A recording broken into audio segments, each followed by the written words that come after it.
నమస్కారం.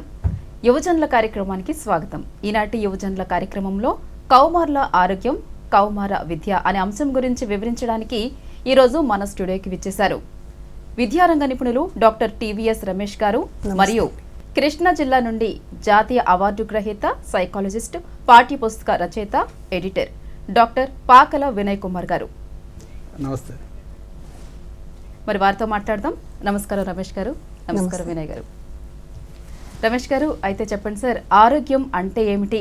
కౌమార్ల ఆరోగ్యం గురించి ప్రత్యేక శ్రద్ధ అంటారు కదా సార్, మరి ఎందుకు వివరించండి సార్.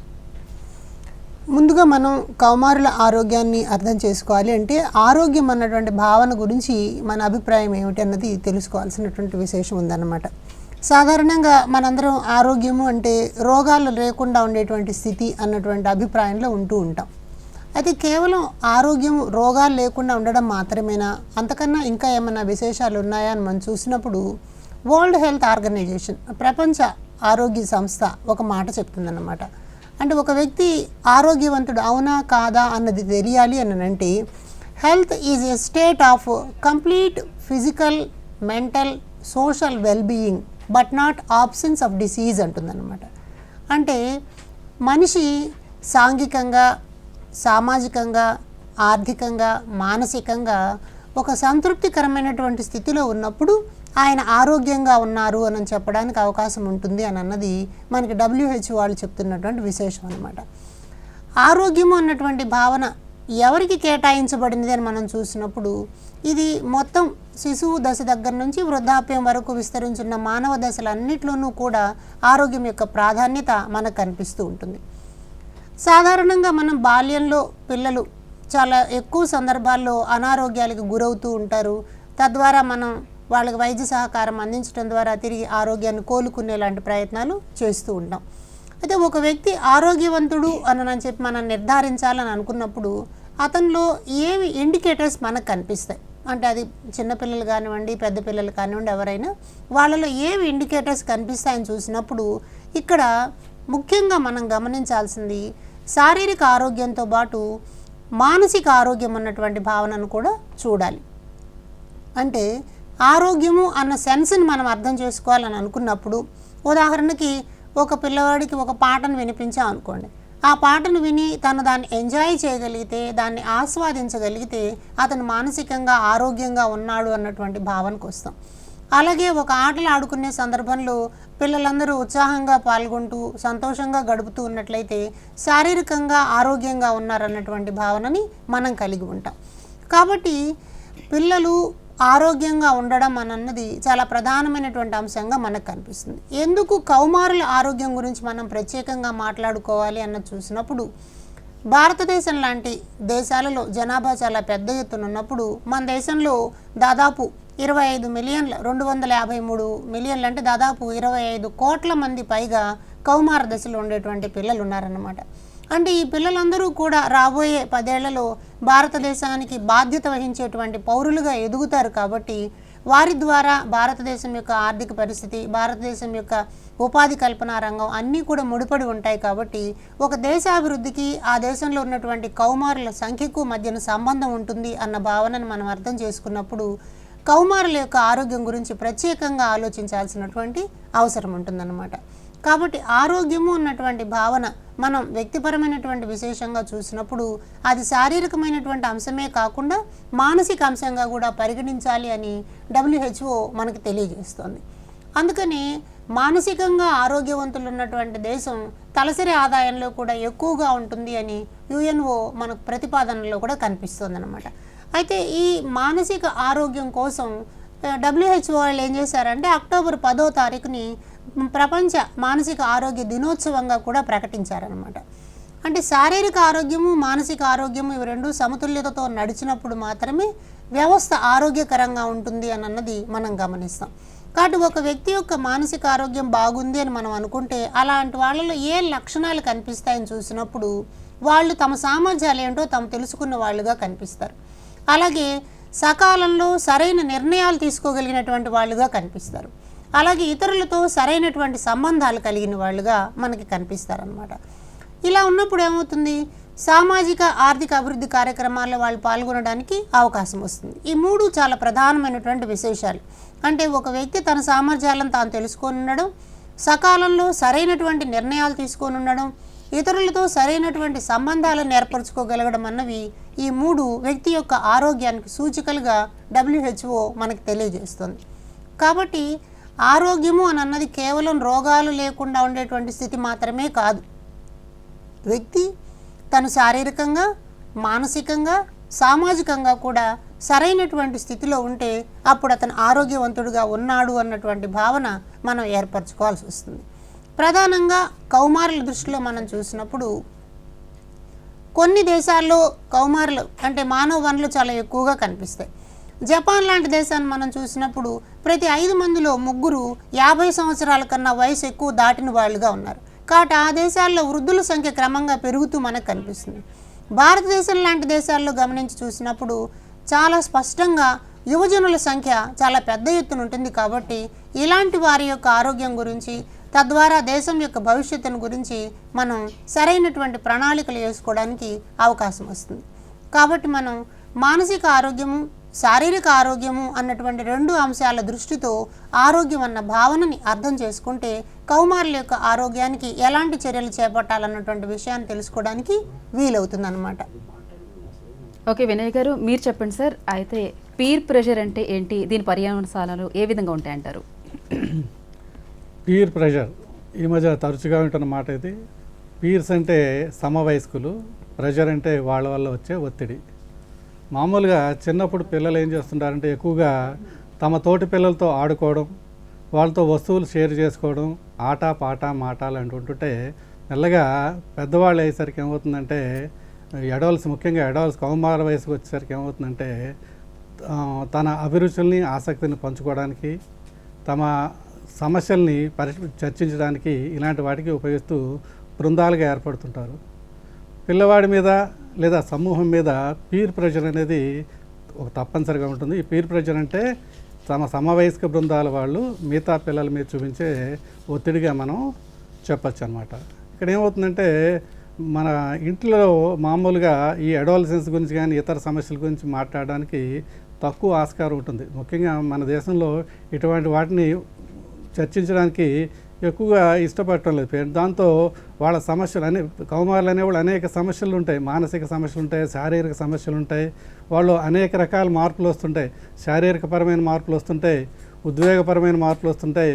ఇలా సామాజికంగా ఎలా సర్దుబాటు చేసుకోవాలో తెలియని సమస్యలు, తమ ఉనికి గురించిన ఆలోచనలు ఇలాంటివన్నీ ఉన్నప్పుడు దాన్ని చర్చించుకోవడం ఎక్కువ. ఏంటంటే పిల్లవాళ్ళు పెద్ద అయ్యేసరికి ఇంట్లో తల్లిదండ్రుల కన్నా ఎక్కువ సమయం అనేది స్నేహితులతోనూ వాళ్ళతోనూ గడపడం జరుగుతుంది. దాంతో ఆ స్నేహితుల తాలూకా ప్రభావం వాళ్ళ మీద చాలా ఉంటుంది.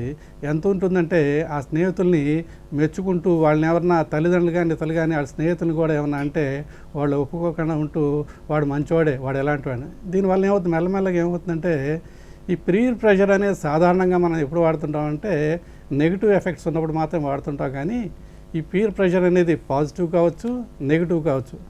తర్వాత ప్రత్యక్షంగా ఆ పీర్ ప్రెషర్ ప్రత్యక్షంగా ఉండొచ్చు, లేదా పరోక్షంగా ఉండొచ్చు. మనం ఉదాహరణ తీసుకున్నట్టయితే ఈ వయసులో ఏం చేస్తున్నారు పిల్లలు, ఎవరన్నా సిగరెట్లు కాల్చడం, సబ్స్టెన్స్ యూజ్ అంటాం, లేదా డ్రగ్స్ వాడడం ఉన్నప్పుడు సరదాగా వాళ్ళు ఏం చేస్తారు, ఎంకరేజ్ చేస్తారు. మిగతా పిల్లలు మీ అందరం తీసుకుంటున్నాం కదా నువ్వు కూడా తీసుకో, మీ అందరం కాలుస్తున్నాం కదా నువ్వు కూడా తీసుకో అన్నప్పుడు ఏంటంటే వీళ్ళకి తనదైన ఆలోచన పూర్తి స్థాయిలో స్థిరపడి ఉండదు. ద్వైంద స్థితిలో, యాంబిగ్యూటీలో ఉండడం వల్ల మనం చేయకపోతే ఏమవుతుందో, తీసుకోకపోతే ఏమవుతుందో అని ఉద్దేశంతో నో అని చెప్పడానికి ఇష్టం లేక మెల్లమెల్లగా ఏం చేయంటే సబ్స్టెన్స్ యూజ్కి కానీ తర్వాత ఇలా సిగరెట్ లాంటి ఆల్కహాల్ వాటికి అలవాటు పడడానికి అవకాశం ఉంటుంది. అంతేకాకుండా ఈ పీర్ ప్రెషర్ వలన అంటే ఎలా అంతవరకు ఉంటుందంటే ఏ రకమైన డ్రెస్సింగ్ స్టైల్ ఉండాలి, మాట్లాడే విధానం అగ్రెసివ్గా మాట్లాడాలా, పొలైట్గా మాట్లాడాలా, దబాయించి మాట్లాడాలా, ఇలాంటివన్నీ కూడా గ్రూప్స్గా నేర్చుకుంటాం. డ్రెస్సింగ్ స్టైల్, ఏ విధమైన దుస్తులు ధరించాలి. అంతేకాకుండా మెల్లమెల్లగా ఏంటంటే ఇతరుని బుల్లింగ్ చేయడం, వాళ్ళ మిగతా వాళ్ళని ఏడిపించడం లాంటివి జరగడం, తర్వాత కొన్ని బిహేవియర్ డిజార్డర్స్ కూడా వస్తుంటాయి అన్నమాట. అయితే ముఖ్యంగా ఏంటంటే ఈ పీర్ ప్రెషర్ అనేది పాజిటివ్ ఆస్పెక్ట్లో ఆలోచించినట్టయితే గ్రూప్ అంతా మంచి సమన్వయంతో కలిగి ఉండి అందరూ కూడా మంచి ఆలోచనలు మంచి అలవాట్లు ఉన్నప్పుడు ఆ పిల్లవాడి మీద కూడా దాని ఎఫెక్ట్ పాజిటివ్గానే ఉంటుంది. కానీ దురదృష్టవశాత్తు ఎక్కువ శాతం మనకి ఎలా కనపడుతుందంటే నెగిటివ్ ఇంపాక్టే ఎక్కువగా మనకు కనపడుతుంటుంది అనమాట. అంటే వాళ్ళకి ఆలోచనలో పరిపక్వత ఉండదు. సొంత నిర్ణయాలు తీసుకునే వాళ్ళు కొంతమంది అయితే ఆ నిర్ణయాలు అనేవి పరిపక్వంగా అపరిపక్వంగా ఉంటాయి. దానివల్ల పిల్లలు రకరకాల సైకలాజికల్ ప్రాబ్లమ్స్కి, ఎమోషనల్ ప్రాబ్లమ్స్కిను డిస్టర్బ్ అవడమే కాకుండా ఆ పీర్ ప్రెషర్ వలన కొన్ని సందర్భాల్లో లేనిపోని అలవాట్లు వచ్చి లేనిపోని రోగాలకి గురై మెల్లమెల్లగా డిప్రెషన్లో గురైపోవడం లేదా సూసైడల్ టెండెన్సీలు ఇలా రావడం జరుగుతుందన్నమాట. అందుకని ఉపాధ్యాయులు కానీ ఇతరులు కానీ తల్లిదండ్రులు కానీ ఏం చేస్తున్నారంటే పిల్లల్లో అటువంటి పర్యవసానాలు ఏమైనా ఉంటే ముందుగానే గమనించి ఏం చేయాలంటే ఆ పీర్ ప్రెషర్ తాలూకా ఎఫెక్ట్ ఏంటంటే తగ్గించడానికి లేదా సరైన మార్గంలో పెట్టడానికి ప్రయత్నించాలన్నమాట. లేనప్పుడు పిల్లలు పక్కదారి పట్టే అవకాశం ఉంది. ఇందాక రమేష్ గారు అన్నట్టుగా మన దేశంలో యువత అనేది మన జాతి యొక్క భవిష్యత్తు నిర్దేశిస్తుంది. ఇప్పుడు ప్రస్తుతం మనది యంగ్ ఇండియా అంటున్నాం. ఎంత ఎక్కువ మంది యువకులు ఉన్న దేశంలో మనది దాదాపు ప్రథమ స్థానంలో ఉన్న దేశం కనుక భవిష్యత్తులో ఈ యంగ్ ఇండియా అనేది మన దేశానికి మార్గదర్శకత్వం వహిస్తుంది కనుక ఇప్పటి నుంచి పీర్ ప్రెషర్ అనేది పాజిటివ్గా ఉండేట్టుగా మనం ఏమైనా చర్యలు తీసుకుంటే బాగుంటుందండి. ఓకే రమేష్ గారు, మీరు చెప్పండి అసలు ఆర్కేఎస్కే అంటే ఏంటి, దీని గురించి వివరించండి సార్. ఇప్పుడు సార్ మనకి పీర్ ప్రెషర్ అంటే ఏమిటి అన్న విషయాలను చెప్పారు కదమ్మా. అంటే కౌమారుల ఆరోగ్యం గురించి మాట్లాడుకునేటువంటి సందర్భంలో సాధారణంగా ఈ 15-16 సంవత్సరాల వయసు ఉండేటువంటి పిల్లలు తల్లిదండ్రులతో తమ అభిప్రాయాలను పంచుకోవడానికి, కుటుంబ సభ్యులతో అభిప్రాయాలను పంచుకోవడానికి పెద్దగా ఆసక్తి చూపరు. కానీ వారి సమానమైన వయసు కలిగినటువంటి వాళ్ళతోనైతే వాళ్ళు చక్కగా భాగస్వాములు అవుతారు, తెలుసుకోవడానికి ప్రయత్నం చేస్తారు. అయితే ఇక్కడ 2 రకాల అంశాలు ఉన్నాయి. ఈ పిల్లలు కూడా మిడిమిడి జ్ఞానంతో రకరకాలైనటువంటి సూచనలు చేయడం వల్ల వారి శారీరక మానసిక ఆరోగ్యాల మీద ప్రభావం చూపించేటువంటి ప్రమాదం ఉంది. అదే సందర్భంలో సమవయస్కుల్లో ఉండేటువంటి తోటి ఫ్రెండ్స్ విషయాలను తెలియజెప్పడం ఒక శాస్త్రీయ పద్ధతిలో నడిచినట్లయితే అది పిల్లల అభివృద్ధికి, వికాసానికి పనికొస్తున్నటువంటి ఉద్దేశంతో నేషనల్ హెల్త్ మిషన్ అంటాం అనమాట. ఇది గవర్నమెంట్ ఆఫ్ ఇండియా ఆధ్వర్యంలో నడిచేటువంటి నేషనల్ హెల్త్ మిషను మనకి 2014 సంవత్సరంలో ఒక కార్యక్రమాన్ని దేశవ్యాప్తంగా అమలు చేసేటువంటి ప్రయత్నం చేశారు. దాన్ని ఆర్కేఎస్కే అంటారనమాట, రాష్ట్రీయ కిషోర్ స్వాస్థ్య కార్యక్రమం. ఈ రాష్ట్రీయ కిషోర్ స్వాస్థ్య కార్యక్రమంలో సార్ పిల్లలు పీర్ గ్రూప్ ఉండేటువంటి పిల్లల్ని పీర్ ఎడ్యుకేషన్ అన్నటువంటి విధానాన్ని తీసుకొచ్చారు. అంటే పిల్లలు ఒక 5-6 మందిని ఒక జట్టుగా చేసి వాళ్ళకు ఆ బృందంలో నుంచి ఒకటి నాయకుడిగా ఏర్పాటు చేసి వాళ్ళ మధ్యన ఒక సుహృద్భావ వాతావరణాన్ని కల్పించి కౌమార ఆరోగ్యాన్ని గురించి తెలుసుకోవడానికి అక్కడ చర్చా కార్యక్రమాలని నిర్వహిస్తారు. ఈ ఆర్కేఎస్కేలో ప్రధానంగా మనకి 6 ప్రధానమైనటువంటి అంశాల మీద చర్చ అన్నది జరుగుతుందన్నమాట. వాటిలో ఒకటేమిటి అంటే ఇంప్రూవ్ సెక్సువల్ రిప్రొడక్టివ్ హెల్త్ అనమాట. ఈ పిల్లలందరూ కూడా బాల్యం అయిపోయి యవ్వనంలోకి వెళ్ళేటువంటి స్థితిలో ఉంటారు కాబట్టి అక్కడ సెకండరీ సెక్సువల్ క్యారెక్టర్స్ వస్తాయి కాబట్టి లైంగిక విద్య గురించినటువంటి అవగాహన పొందడానికి అవకాశాలని ఇక్కడ మనకి ఏర్పాటు చేస్తారు. అదేవిధంగా మానసిక ఆరోగ్యం, సాధారణంగా కౌమార దశని అలజడిగా ఉండేటువంటి దశ అంటాం. పిల్లలు హార్మోన్ ప్రభావం ఉంటుంది కాబట్టి రకరకాలైనటువంటి ఇంబ్యాలెన్స్ నేచర్ అన్నది కనిపిస్తుంది అనమాట. ఈ సందర్భంలో పిల్లలకి ఒత్తిడి ఎక్కువగా ఉంటుంది. అందులో చదువుల పరమైనటువంటి ఒత్తిడి ఇంకా చాలా ఎక్కువగా ఉంటుంది. మార్కులు సాధించడం, ర్యాంకుల పోటీలో నిలబడడం అన్నది కనిపిస్తుంది. అలాగే నిర్ణయాలు తీసుకునే దాంట్లో అలజడి అన్నది ఉంటుందన్నమాట. ఇలాంటి వాటన్నిటి గురించి శిక్షణ పొందడం కోసం మెంటల్ హెల్త్ అన్నటువంటి కాన్సెప్ట్ కింద ఆర్కేఎస్కేలో పీర్ ఎడ్యుకేషన్ అన్నదాన్ని నిర్వహిస్తారు. అదేవిధంగా నాన్ కమ్యూనికబుల్ డిసీజెస్ సార్, అంటే పిల్లలకు వచ్చేటువంటి వ్యాధులు సాధారణంగా కమ్యూనికబుల్ డిసీజెస్ ఉన్నాయని మనకు తెలుసు. అయితే ఇక్కడ ఈ ఎస్డిజి లాంటివి సెక్సువల్లీ ట్రాన్స్మిటెడ్ డిసీజెస్ కానివ్వండి, ఇలాంటి రకాలైనటువంటి వ్యాధులు హెచ్ఐవి గురించి కానివ్వండి తెలుసుకోవడం అన్నది చాలా అవసరం.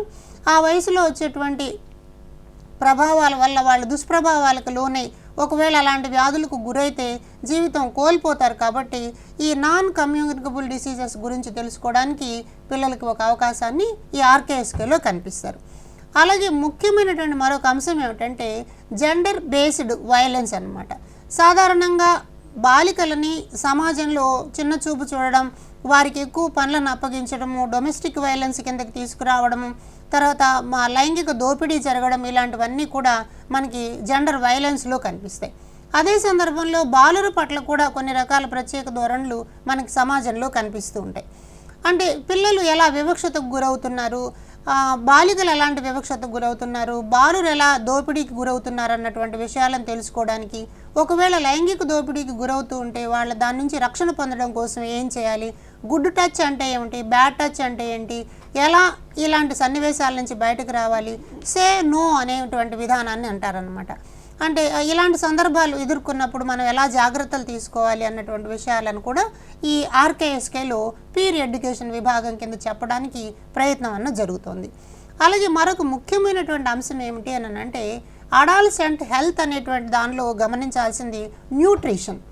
ఈ వయసులో ఉండేటువంటి పిల్లలకి శారీరక పెరుగుదల చాలా వేగంగా ఉంటుంది కాబట్టి ఆహారాన్ని తీసుకోవడం ఎలా, పోషకాహారాన్ని తీసుకోవడం ఎలా, శారీరక ఆరోగ్యాన్ని పెంపొందించుకోవడానికి కావాల్సినటువంటి వ్యాయామాలు, యోగా లాంటి ప్రక్రియలను ఎలా పాటించాలి, ఆహారం తీసుకోవడంలో జాగ్రత్తలు ఎలా ఉండాలన్న విషయాలని న్యూట్రిషన్ విభాగంలో చర్చించే ప్రయత్నం చేస్తారు. అలాగే మరొకటి ఇందాక సార్ చెప్పినట్టు సబ్స్టెన్స్ యూజ్ అనేది అనమాట. ఈ యూజు మిస్యూజ్ రెండు ఉన్నాయి మన దగ్గర. రకరకాల ఈ వయసులో ఉండేటువంటి పిల్లలు మాదక ద్రవ్యాలకి బానిసలు కావడం, స్మోకింగ్ అనేటువంటి దానికి బానిసలు కావడం, ఈ డ్రగ్ అబ్యూజ్ అన్నది మనకు కనిపిస్తుంది అనమాట. కాబట్టి ఇలాంటి వాటిలో ఈ సబ్స్టెన్సెస్ని ఎలా వాళ్ళు అలవాటు పడతారు, అది ఒక అలవాటుగా ఎలా మారుతుంది, అది శారీరక ఆరోగ్యం మీద ఎలాంటి దుష్ప్రభావాలను కలుగజేస్తుంది అన్నటువంటి చర్చలు ఈ పీర్ ఎడ్యుకేషన్లో భాగంగా మనకి కనిపిస్తాయి. ఇవాళ మనం గమనించి చూసినట్లయితే సామాజిక ఆరోగ్యము అనే WHO ఒక స్టేట్మెంట్ ఇస్తుందన్నమాట. ఈ స్టేట్మెంట్లో 2 మాటలు చెప్తారు. ఒకటి పీర్ గ్రూప్కి సంబంధించినది, రెండవది ఫ్యామిలీ డైనమిక్స్ అంటారు. అంటే కుటుంబంలో ఉండేటువంటి వాళ్ళు పిల్లలకి సరైనటువంటి దిశానిర్దేశం చేయడం వల్ల, మార్గదర్శకత్వం వహించడం వల్ల సరైనటువంటి క్రమంలో పిల్లలు కౌమారాలు ఆరోగ్యాన్ని పొందడానికి అవకాశం వస్తుంది. పూర్వకాలంలో మన వ్యవస్థలో ఉమ్మడి కుటుంబాలు ఉన్న సందర్భాల్లో తాతయ్యలు, నాయనమ్మలు ఈ వయసులో ఉండేటువంటి పిల్లలకి సరైనటువంటి సూచనలు ఇవ్వడం ద్వారా వాళ్ళ మానసిక అశాంతిని పోగొట్టేసి మానసిక ఆరోగ్యాన్ని పెంపొందించుకోవడానికి, శారీరక ఆరోగ్యంగా ఉండడానికి అనుసరించాల్సినటువంటి సూచనలు, సలహాలు కుటుంబ స్థాయిలోనే ఇవ్వడం అన్నది జరిగేది. అయితే ఇవాళ సమాజంలో వచ్చినటువంటి చాలా మార్పుల వల్ల, మైక్రో ఫ్యామిలీస్ తయారవడం వల్ల కౌమారులకు సరైనటువంటి దిశానిర్దేశం ఇక్కడ లేకుండా పోతుంది. అయితే WHO మరొక ప్రధానమైన మాట ఏమంటుంది అని అంటే ఆరోగ్యం గురించినటువంటి అవగాహన రాహిత్యము అని అన్నది ప్రధానంగా పేద, బలహీన వర్గాలకు చెందినటువంటి కుటుంబాల పిల్లల్లో పెద్ద ఎత్తున కనిపిస్తోంది అని అంటారు.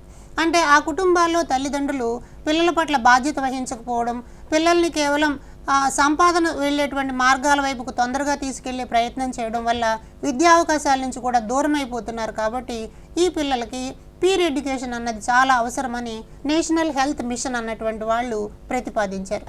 అలాగే సార్ మరొక ముఖ్యమైన అంశం ఏమిటంటే లండన్లో గ్లాస్గో యూనివర్సిటీ వాళ్ళు ఆహా అని ఒక ప్రత్యేక కార్యక్రమాన్ని ఏర్పాటు చేశారు. ఇదేమిటంటే accelerated action for health of adolescence అన్నమాట. ఈ accelerated action for health of adolescence అన్న కార్యక్రమం ద్వారా ప్రపంచవ్యాప్తంగా ఉండేటువంటి కౌమారులందరికీ కూడా సరైనటువంటి అవగాహన కార్యక్రమాలను ఏర్పరిచి కౌమారుల ఆరోగ్యాన్ని పెంపొందించడానికి ప్రయత్నం జరగాలి అన్నది వీళ్ళకు సూచన చేస్తున్నారు.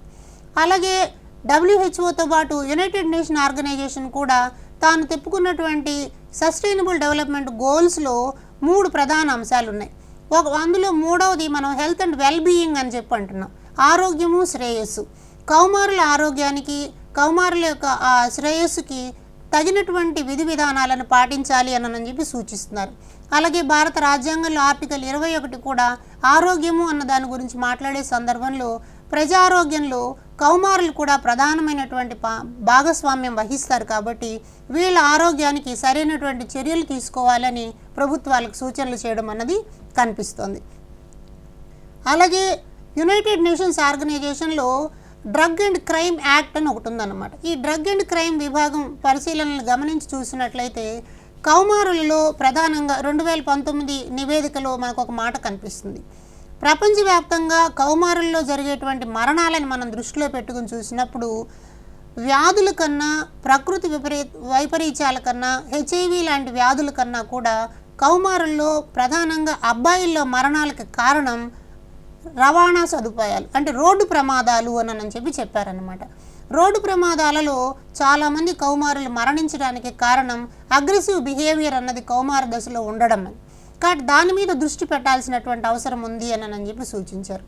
అలాగే బాలికల దగ్గరకు వచ్చినప్పుడు గమనించినప్పుడు యూరినరీ ట్రాక్ ఇన్ఫెక్షన్స్ ద్వారా చాలామంది అమ్మాయిలు ఇబ్బందులు పడుతూ ఉన్నారని, ఎనిమిక్ వ్యాధుల ద్వారా చాలా ఇబ్బందులు పడుతున్నారని, అలాగే అభివృద్ధికి నోచుకోని దేశాల్లో ఉన్నటువంటి కౌమార బాలికలు ప్రధానంగా టీబీకి గురి కావడం ద్వారా మరణించడం జరుగుతోంది అన్నది WHO వాళ్ళ నివేదికల్లో మనకు కనిపిస్తుంది.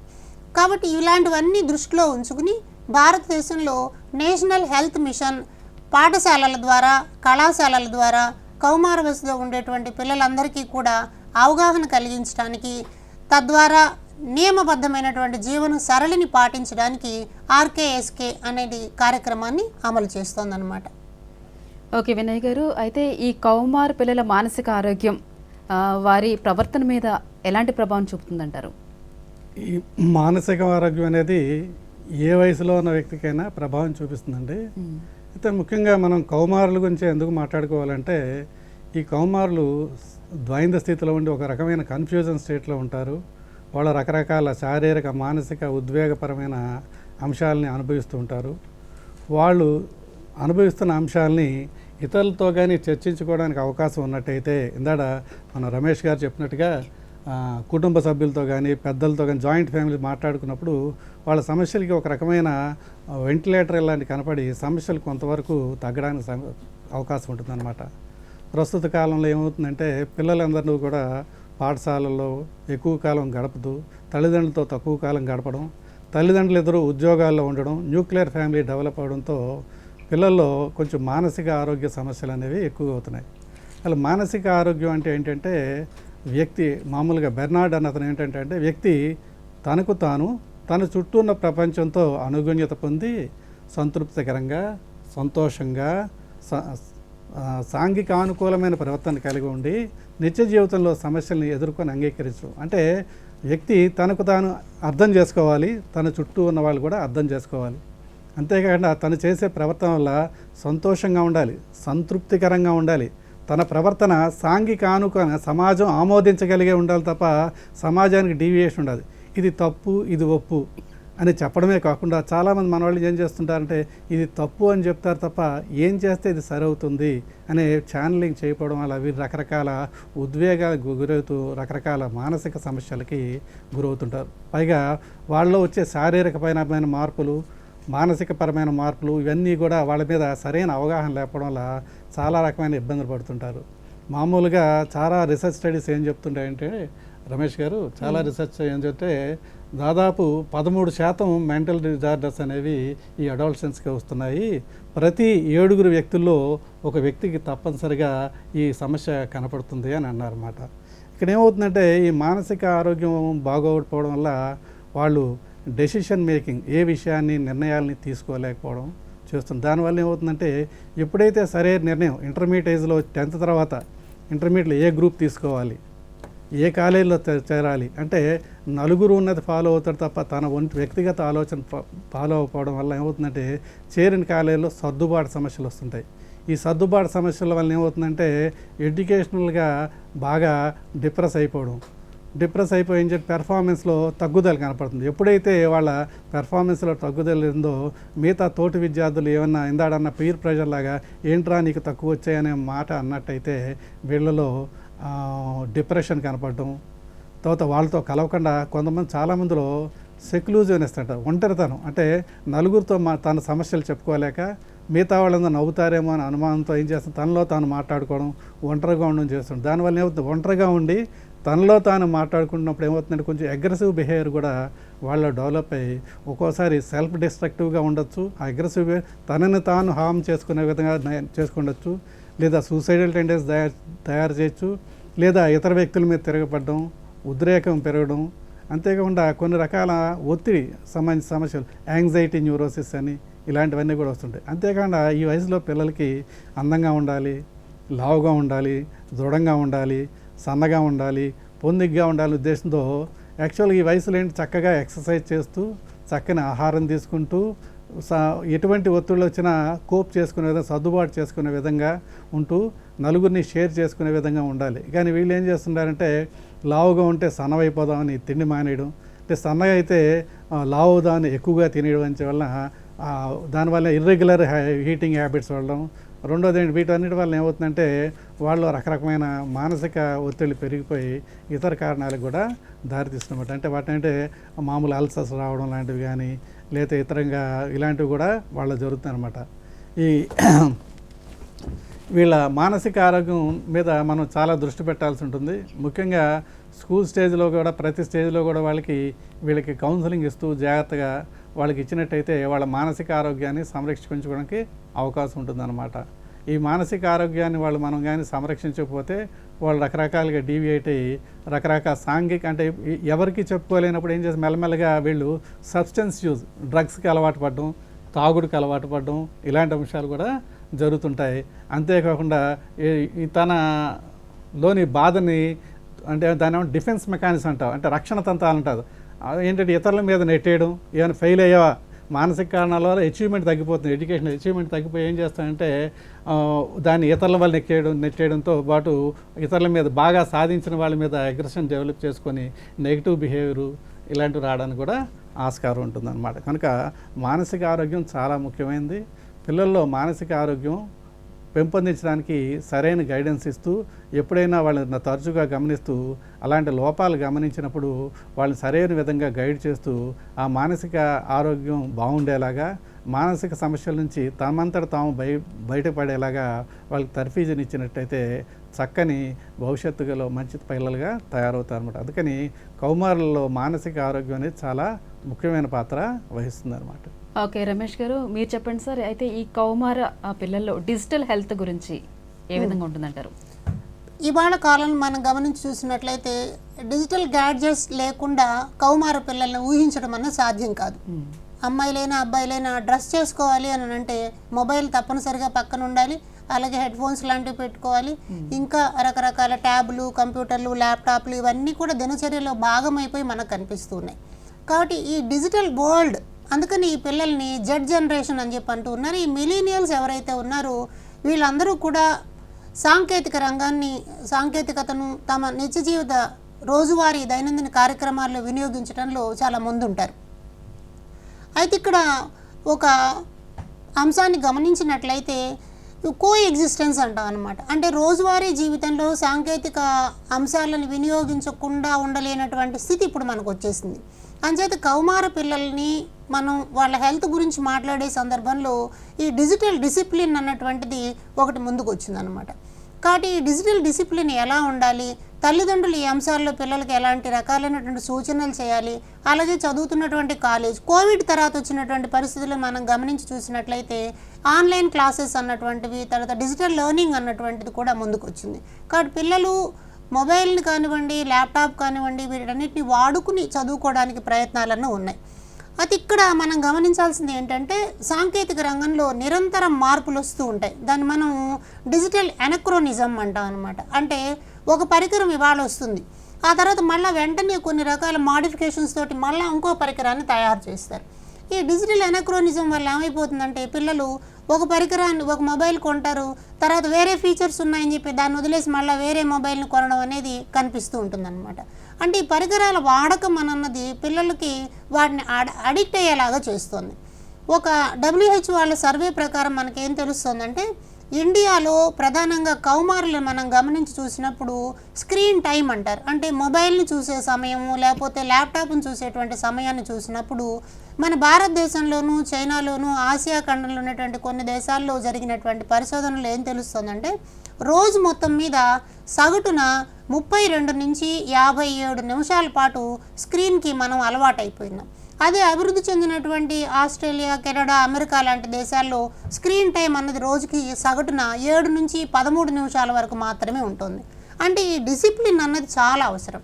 గ్యాడ్జెట్కి మనం అడిక్ట్ అయిపోవడం వల్ల వచ్చేటువంటి ప్రమాదాలు చాలా పెద్ద ఎత్తున మనకు కనిపిస్తున్నాయి. అసలు మొబైల్ని ఎలా చూడాలి, 20-20 ఫార్ములా అని చెప్పి అంటారు. అంటే మొబైల్ మనం చూసేటప్పుడు మనకి కంప్యూటర్ని కానీ చూసేటప్పుడు అది 20 సెంటీమీటర్ల దూరంలో కంటి నుంచి ఉండాలి అని, అలాగే ప్రతి 20 నిమిషాలకు ఒకసారి దాని స్క్రీన్ నుంచి దృష్టిని పక్కకు మళ్ళించి కళ్ళను అటు ఇటు తిప్పడం ద్వారా కళ్ళు ఎర్రగా మారిపోవడం, లేకపోతే కంటికి వచ్చేటువంటి వ్యాధుల నుంచి రక్షణ పొందడానికి అవకాశం కలుగుతుంది అన్నది మనం అర్థం చేసుకోవాల్సిన అవసరం ఉంది. అయితే ఈ డిజిటల్ యుగంలో గమనించాల్సినటువంటి మరొక విషయం ఏమిటి అంటే ఇంటర్నెట్ పిల్లలకు అందుబాటులో ఉండడం ద్వారా పిల్లల ప్రొఫెషనల్ డెవలప్మెంట్ కోసము, అకాడమిక్ డెవలప్మెంట్ కోసము చాలా విస్తృతమైనటువంటి అవకాశాలు వచ్చాయి. సేమ్ టైం దానికి రెండవ కోణం కూడా మనకు కనిపిస్తుంది.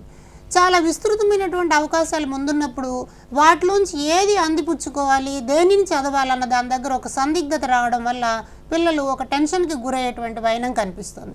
కాబట్టి కౌమారులలో డిజిటల్ ఆపరేటర్స్ని, డిజిటల్ డివైజెస్ని ఉపయోగించుకోవడంలో ఎంత ఆసక్తిని చూపిస్తున్నారో అక్కడ నిర్ణయాలు తీసుకోవడంలోనూ, అనుకూలమైన దాన్ని ఎంపిక చేసుకోవడంలోనూ ఒక మానసిక సంఘర్షణకు గురవుతున్నారు అని WHO నివేదికలు మనకు తెలియజేస్తున్నాయి. అందుకని కౌమార దశలో ఉన్నటువంటి పిల్లల యొక్క మెంటల్ స్టేటస్ మీద జరిగినటువంటి పరిశోధనలు ఏం చెప్తున్నాయి అని అంటే బ్రెయిన్ డెవలప్మెంట్లో బ్రెయిన్లో ఉన్నటువంటి న్యూరాన్ కనెక్షన్స్ అన్నీ అవి డీయాక్టివేట్ అయిపోతున్న వైనం కనిపిస్తుంది ఎక్కువ స్క్రీన్ టైం ఉండడం వల్ల అని అంటున్నారు. అదేవిధంగా ఒక రకమైన లెర్నింగ్ డిజాబిలిటీ కూడా కనిపిస్తుంది అని అంటున్నారు. క్రియేటివ్ థింకింగ్ ఎబిలిటీస్ కూడా రెడ్యూస్ అయిపోతున్నాయని చెప్పంటున్నారు. అలాగే ముఖ్యంగా కనిపించేటువంటి సమస్య ఏంటంటే ఈస్థెటిక్ సెన్స్ అన్నది లేకుండా పోతుంది అని అంటున్నారు. అంటే ఇలాంటి పిల్లలు డిజిటల్ డివైజెస్కి కనెక్ట్ అయిపోవడం వల్ల, కేవలం చూడడం, వినడం అన్నటువంటి వాటికి పరిమితం అయిపోవడం వల్ల బ్రెయిన్ యాక్టివేషన్ అన్నది తగ్గిపోయిన వైనం కనిపిస్తుంది. అయితే ఇదే సందర్భాలలో మనం ఇవాళ యంగ్ జనరేషన్ని గమనించి చూసినప్పుడు అదే మొబైల్ని, లేకపోతే ఇవాళ కాలంలో మొబైల్లో వస్తున్నటువంటి రకరకాల రీల్స్ కానివ్వండి, లేకపోతే టిక్టాక్ వీడియోస్ కానివ్వండి, ఇలాంటి వాటిని ప్రొఫెషన్గా ఎంపిక చేసుకున్నటువంటి జనరేషన్ కూడా మన ముందుంది. మీరందరూ కిలీ పాల్ అనేటువంటి ఒక టాంజానియా యువకుడు చేసిన ప్రయత్నాన్ని గమనించి ఉంటారు. అతను తన మొబైల్కి ఛార్జ్ చేసుకోవడానికి దాదాపు ఒక 4 కిలోమీటర్లు నడిస్తే తప్పక పవర్ లేనటువంటి ఊర్లో, అంత పల్లెటూరులో టాంజానియాలో నివసిస్తున్నాడు. అతను అక్కడ నుంచి మన హిందీని ఆన్లైన్లో నేర్చుకుని హిందీ సినిమా పాటల్ని కరెక్ట్గా లిప్ సింక్ అయ్యేలాగా తను టిక్టాక్ వీడియోలను చేస్తున్నాడు. అంటే ప్రపంచవ్యాప్తంగా ఎక్కడో టాంజానియా మారుమూల గ్రామంలో ఉన్నటువంటి ఒక పిల్లవాడు ఒక భారతీయ భాషను నేర్చుకుని, చివరికి బెంగాలీ భాషను కూడా నేర్చుకుని చక్కగా లిప్ సింక్ అయ్యేలాగా తను టెక్నాలజీని ఉపయోగించుకుని ప్రొఫెషన్లో ముందుకు రావడం అన్నది కనిపిస్తుంది. టాంజానియాలో భారత హై కమిషనర్ ఆ కిలీ పాల్ని పిలిచి అతనికి సన్మానం చేయడం కూడా ఉందన్నమాట. చాలామంది పిల్లలు సాంకేతికతను ఉపయోగించుకుని ఇవాళ ఒక ప్రొఫెషన్ని కూడా తను మార్చుకుంటూ ఉన్నారు. అలాగే మీరు సాయి గణేష్ అని ఒక ఫ్యాషన్ ఇన్ఫ్లుయెన్సర్ చేసేటువంటి వీడియోలను చూస్తుంటారు. అలాగే స్టాండింగ్ కమెడియన్ ఒక అతను ఉన్నాడు, సాయి కిరణ్ అని. వీళ్ళందరూ కూడా టెక్నాలజీని వాడుకుంటూ కొత్త రకాల ఉద్యోగాలని, కొత్త రకాలైనటువంటి జీవనోపాధుల్ని ముందుకు తీసుకెళ్లేటువంటి ప్రయత్నం కనిపిస్తుంది. అంటే ఒక ధనాత్మక కోణం ఒకవైపు నుండి రెండవ వైపున పర్వర్షన్ కూడా కనిపిస్తుంది అన్నమాట. అంటే పిల్లలకి ఈ సాంకేతికత అంతా అందుబాటులోకి వచ్చినప్పుడు ఒక అవాంఛనీయమైనటువంటి వెబ్సైట్లను చూడడం, లేకపోతే పిల్లల్లో విపరీత ధోరణులను పెంపొందించేటువంటి, హింసాత్మక ప్రవృత్తిని పెంపొందించేటువంటి అంశాలని నెట్లో పరిశీలించడం అన్నది ఈ డిజిటల్ యుగంలో సంభవిస్తున్నటువంటి మరొక ప్రమాదకరమైనటువంటి పరిణామం. సాధారణంగా కౌమార దశలో ఉండేటువంటి పిల్లలు వీటికి తొందరగా అడిక్ట్ అవుతారు. కాబట్టి అలాంటి వాటిని వెబ్సైట్లను ఎలా లాక్ చేయాలి, ఏవైతే ఫ్రీ సోర్సెస్ ఉంటాయి, ఏవైతే ఓపెన్ సోర్సెస్ ఉంటాయి, ఏవి ఉపయోగించుకోవాలన్న దానిలో ఒక విచక్షణాపూరితమైనటువంటి అవగాహన కలగడానికి కుటుంబము, పాఠశాల బాధ్యత వహించాలి అని ఈ డిజిటల్ లెర్నింగ్ అన్న దాంట్లో మనం గమనించే ప్రయత్నం చేస్తాం. ఈ మధ్య కాలంలో జెనీవా సదస్సులో ఒక ప్రధానమైనటువంటి మాట చెప్పారనమాట. బాలల ఆరోగ్యం గురించి మనం గమనించాలి అని అనుకున్నప్పుడు సపోర్టివ్ ఎన్వైరన్మెంట్ అన్నది చాలా అవసరం. అలాగే పిల్లలకి ఎంపిక చేసుకోవడానికి కావాల్సినటువంటి అవకాశాలను మనం కలిగించాలి. తద్వారా పిల్లలకు ఒక సోషల్ ఐడెంటిఫికేషన్ అన్నది వస్తుంది. కాబట్టి కుటుంబము, పాఠశాల సపోర్టివ్ ఎన్విరాన్మెంట్ని ఏర్పాటు చేసినప్పుడు ఈ డిజిటల్ లెర్నింగ్ అవకాశాలని అందుకోవడానికి అవకాశం వస్తుంది. అయితే ఇక్కడ కొలంబియా యూనివర్సిటీ చేసిన ఒక పరిశోధన కూడా మనం మాట్లాడుకోవాలి. కొలంబియా యూనివర్సిటీ కౌమార పిల్లల కోసం ఒక వెబ్సైట్ని తయారు చేశారు. దాన్ని గో ఆస్క్ ఎలిస్ అంటాం. మనం www.goaskalice అన్న వెబ్సైట్లోకి వెళ్తే కౌమార పిల్లలకు వచ్చేటువంటి రకరకాలైనటువంటి సందేహాలకు పరిష్కారాలను తెలుసుకోవడానికి ఇక్కడ పనికొస్తుంది. అలాగే టీనేజ్లో ఉండేటువంటి అమ్మాయిల కోసం యంగ్ ఫీలింగ్స్ అనేటువంటి ఒక వెబ్సైట్ కూడా అందుబాటులో ఉంది. తద్వారా పిల్లలు డిజిటల్ డివైజెస్లో కానివ్వండి, ఇతరత్ర కౌమారపరమైనటువంటి సమస్యలకు పరిష్కారాలు తెలియజేసుకోవడానికి అక్కడ అవకాశాలు దొరుకుతాయి. అలాగే జెడ్ ఫౌండేషన్ వాళ్ళు, టీన్ మెంటల్ హెల్త్ అనేటువంటి వాళ్ళు, బేకాన్ 2.0, తర్వాత మైండ్ఫుల్నెస్ టీన్ అనేవి రకరకాల వెబ్సైట్లు పిల్లల ఆరోగ్యాన్ని, కౌమారుల ఆరోగ్యాన్ని, ఆ దశలో వాళ్ళు తీసుకోవాల్సినటువంటి జాగ్రత్తల్ని ఒక ఫ్రెండ్ లాగా, గైడ్ లాగా సహకారం అందించడానికి సాంకేతిక పరంగా చాలా రకాల అవకాశాలు ఉన్నాయి. కాబట్టి డిజిటల్ వరల్డ్లు ఇన్ఎవిటబుల్ అనమాట. దానిని సమర్థవంతంగా వినియోగించుకునేటువంటి క్రమంలో, పాజిటివ్గా మార్చుకునేటువంటి క్రమంలో అటు పాఠశాల, ఇటు తల్లిదండ్రులు, సమాజము సపోర్ట్ ఇచ్చినప్పుడు కౌమారులు ఆరోగ్యవంతంగా ఎదగడానికి అవకాశం ఉంటుంది. ఓకే వినయ్ గారు, మీరు చెప్పండి సార్. అయితే మారుతున్న తరుణంలో చదువుల ఒత్తిడి కూడా పెరుగుతుంది. అయితే ఇది కౌమార పిల్లలపై ఎటువంటి ప్రభావం చూపుతుందంటారు? చదువు అనేది ఒత్తిడి లేకుండా ప్రశాంతంగా ఉన్నప్పుడు మాత్రమే వ్యక్తి ఆ చదువును ఆస్వాదించగలుగుతాడు, ఆనందంగా ఉండగలుగుతాడు, నిత్య జీవితంలో తను చదువుకున్న జ్ఞానాన్ని అన్వయించగలుగుతాడు. అయితే ఇటీవల కాలంలో మన దగ్గర కొన్ని రకాల ట్రెండ్స్ మొదలయ్యాయి. మీ తల్లిదండ్రులు ఎవరినైనా అడిగితే మీ పిల్లలు ఏం చదువుతారంటే ఐఐటి చదువుతాడండి, ఐఐటిలో బీటెక్ చదువుతాడండి, లేదా ఎంబీబీఎస్ చదువుతాడండి అని అంటుంటారు. మరీ రీసెంట్గా మళ్ళీ ఏంటంటే ఈ మధ్య సివిల్ సర్వీస్కి ప్రిపేర్ అవుతున్నాడండి. ఎప్పటి నుంచి? 6th క్లాస్ నుంచే మొదలెడుతున్నారు వాళ్ళకి. ఏజ్ అప్రోప్రియేట్ ఎక్స్పీరియన్సెస్ అనేవి చాలా ముఖ్యం. పిల్లలు ఈ రోజుల్లో చిన్నపిల్లలు అయితే బాల్యాన్ని కోల్పోతున్నారు. అడాలసెన్స్ ఏంటంటే ఆ సమయంలో పొందాల్సిన అనుభవాన్ని కోల్పోతుంటూ పిల్లలు, తల్లిదండ్రులు ఏం చేస్తున్నారంటే పేరెంట్స్ అంటాం మనం. పేరెంట్స్ అంటే వాళ్ళు ఎలా తయారయ్యారంటే paying rents towards education of the children అని, తల్లిదండ్రులు పిల్లలకి ఫీజులు కడితే సరిపోతుంది అనే ఉద్దేశంతో పాటు తల్లిదండ్రులు ఏం ఆశిస్తున్నారంటే తాము గతంలో సాధించలేనివి పిల్లల ద్వారా సాధింపజేద్దామని. రెండోది, ఒక రకమైన మిగతా వాళ్ళందరూ కూడా ఆ కోర్స్ చేస్తున్నారు కనుక మన పిల్లాడిని కూడా ఆ కోర్సే చేద్దాం, ఆ కోర్స్ చేయకపోతే మా పిల్లవాడికి భవిష్యత్తు ఉండదేమో అనే ఆలోచనతోనూ. రెండోది, ఒక రకమైన పిల్లల ఒత్తిడితో ఏం చేస్తున్నారంటే రకరకాల స్కూళ్ళలో చేర్చడం, రకరకాల కోర్సులో చేయడం తప్ప పిల్లల తాలూకు అభిరుచులు ఏంటి, ఆసక్తులు ఏంటి, వాళ్ళకి ఏ రకమైన రంగంలో చదివించినట్టయితే వాళ్ళు పైకి ఎదుగుతారు, ముందుకు ఎదుగుతారు, బాగా డెవలప్ అవుతారు అనే విషయాన్ని ఆలోచించకుండా గ్రూప్ మైండ్ అంటాం. మిగతా పిల్లలందరూ కూడా ఎలా చేరితే మా పిల్లోడికి ఆ సామర్థ్యాలు ఉన్నాయా లేకుండా వాళ్ళు ఏం చేస్తున్నారు, తల్లిదండ్రులు చేస్తున్నారు. ఇంకా పాఠశాలలు వచ్చినట్టయితే ఇదివరకు పిల్లవాడికి ఓవరాల్ హోలిస్టిక్ డెవలప్మెంట్ కోసం చూసేవాళ్ళు. అట్లా కాకుండా ఇప్పుడు మార్కుల ప్రాతిపదికే మీరు డ్రిల్ పీరియడ్ చూసినట్టయితే ఏ స్కూల్లో కూడా డ్రిల్ పీరియడ్ ఉంటుంది, కానీ దాన్ని అమలుపరుస్తున్న దాఖలా అయితే కనపడలేదు. ఏమవుతుందంటే దానివల్ల ఏమవుతుందంటే all work no play made John a dull boy అని, అంతా చదువే, అసలు ఆటలు లేవు, పాటలు లేవు. ముఖ్యంగా మన దగ్గరకు వచ్చేసరికి ఏమవుతుంది, వాడికి పిల్లాడు ఆడుకోవాలనుకుంటాడు. ఆటల ద్వారా చాలా సోషల్ స్కిల్స్ డెవలప్ అవుతాయి, కమ్యూనికేషన్ స్కిల్స్ డెవలప్ అవుతాయి, sharing, caring, empathy behaviour develop అవుతుంది. తర్వాత ఒక రకమైన లీడర్షిప్ క్వాలిటీస్ కూడా డెవలప్ అవుతాయి. అవన్నీ మానేసి కేవలమే చదువు అన్నాం. ఈ స్కూళ్ళలో కూడా ఏం చేస్తున్నారంటే పిల్లల్ని గ్రేడింగ్ చేస్తున్నారు. బాగా చదివే పిల్లలందరూ ఈ క్లాసు, బాగా చదవని పిల్లలందరూ ఈ క్లాస్, ఇలా గ్రేడింగ్ చేయడం వల్ల ఏమవుతుంది, పిల్లల్లో కూడా తల్లిదండ్రులు ఏం చేస్తున్నారు, నువ్వు పై సెక్షన్కి వెళ్ళి ఒత్తిడి చేస్తుంది. ఉపాధ్యాయులు కూడా పిల్లల్ని ఇంకా మార్కులు తెచ్చుకో అంటున్నారు తప్ప ఎందువల్ల మార్కులు తెచ్చుకోలేకపోతున్నాడు, ఎందువల్ల వెనకబడి ఉంటున్నాడు అని చూసి వాడు సరైన మానసిక పరంగా కానీ లేదా అకాడమిక్గా కానీ గైడెన్స్ ఇవ్వడంతో పిల్లలు రకరకాల ఒత్తిడికి గురవుతున్నారు. ముఖ్యంగా అడాలసెన్స్లో చాలామంది పిల్లల్ని తల్లిదండ్రులు ఏం చేస్తున్నారంటే హాస్టల్లో ఉన్నట్టయితే 24 గంటలు చదువుతారు పిల్లలు, భవిష్యత్తు బాగుంటుందని చెప్తూ భవిష్యత్తు కోసం ప్రస్తుతం యొక్క దీన్ని ఏం చేస్తున్నారంటే పాడు చేసుకుంటున్నారు అన్నమాట.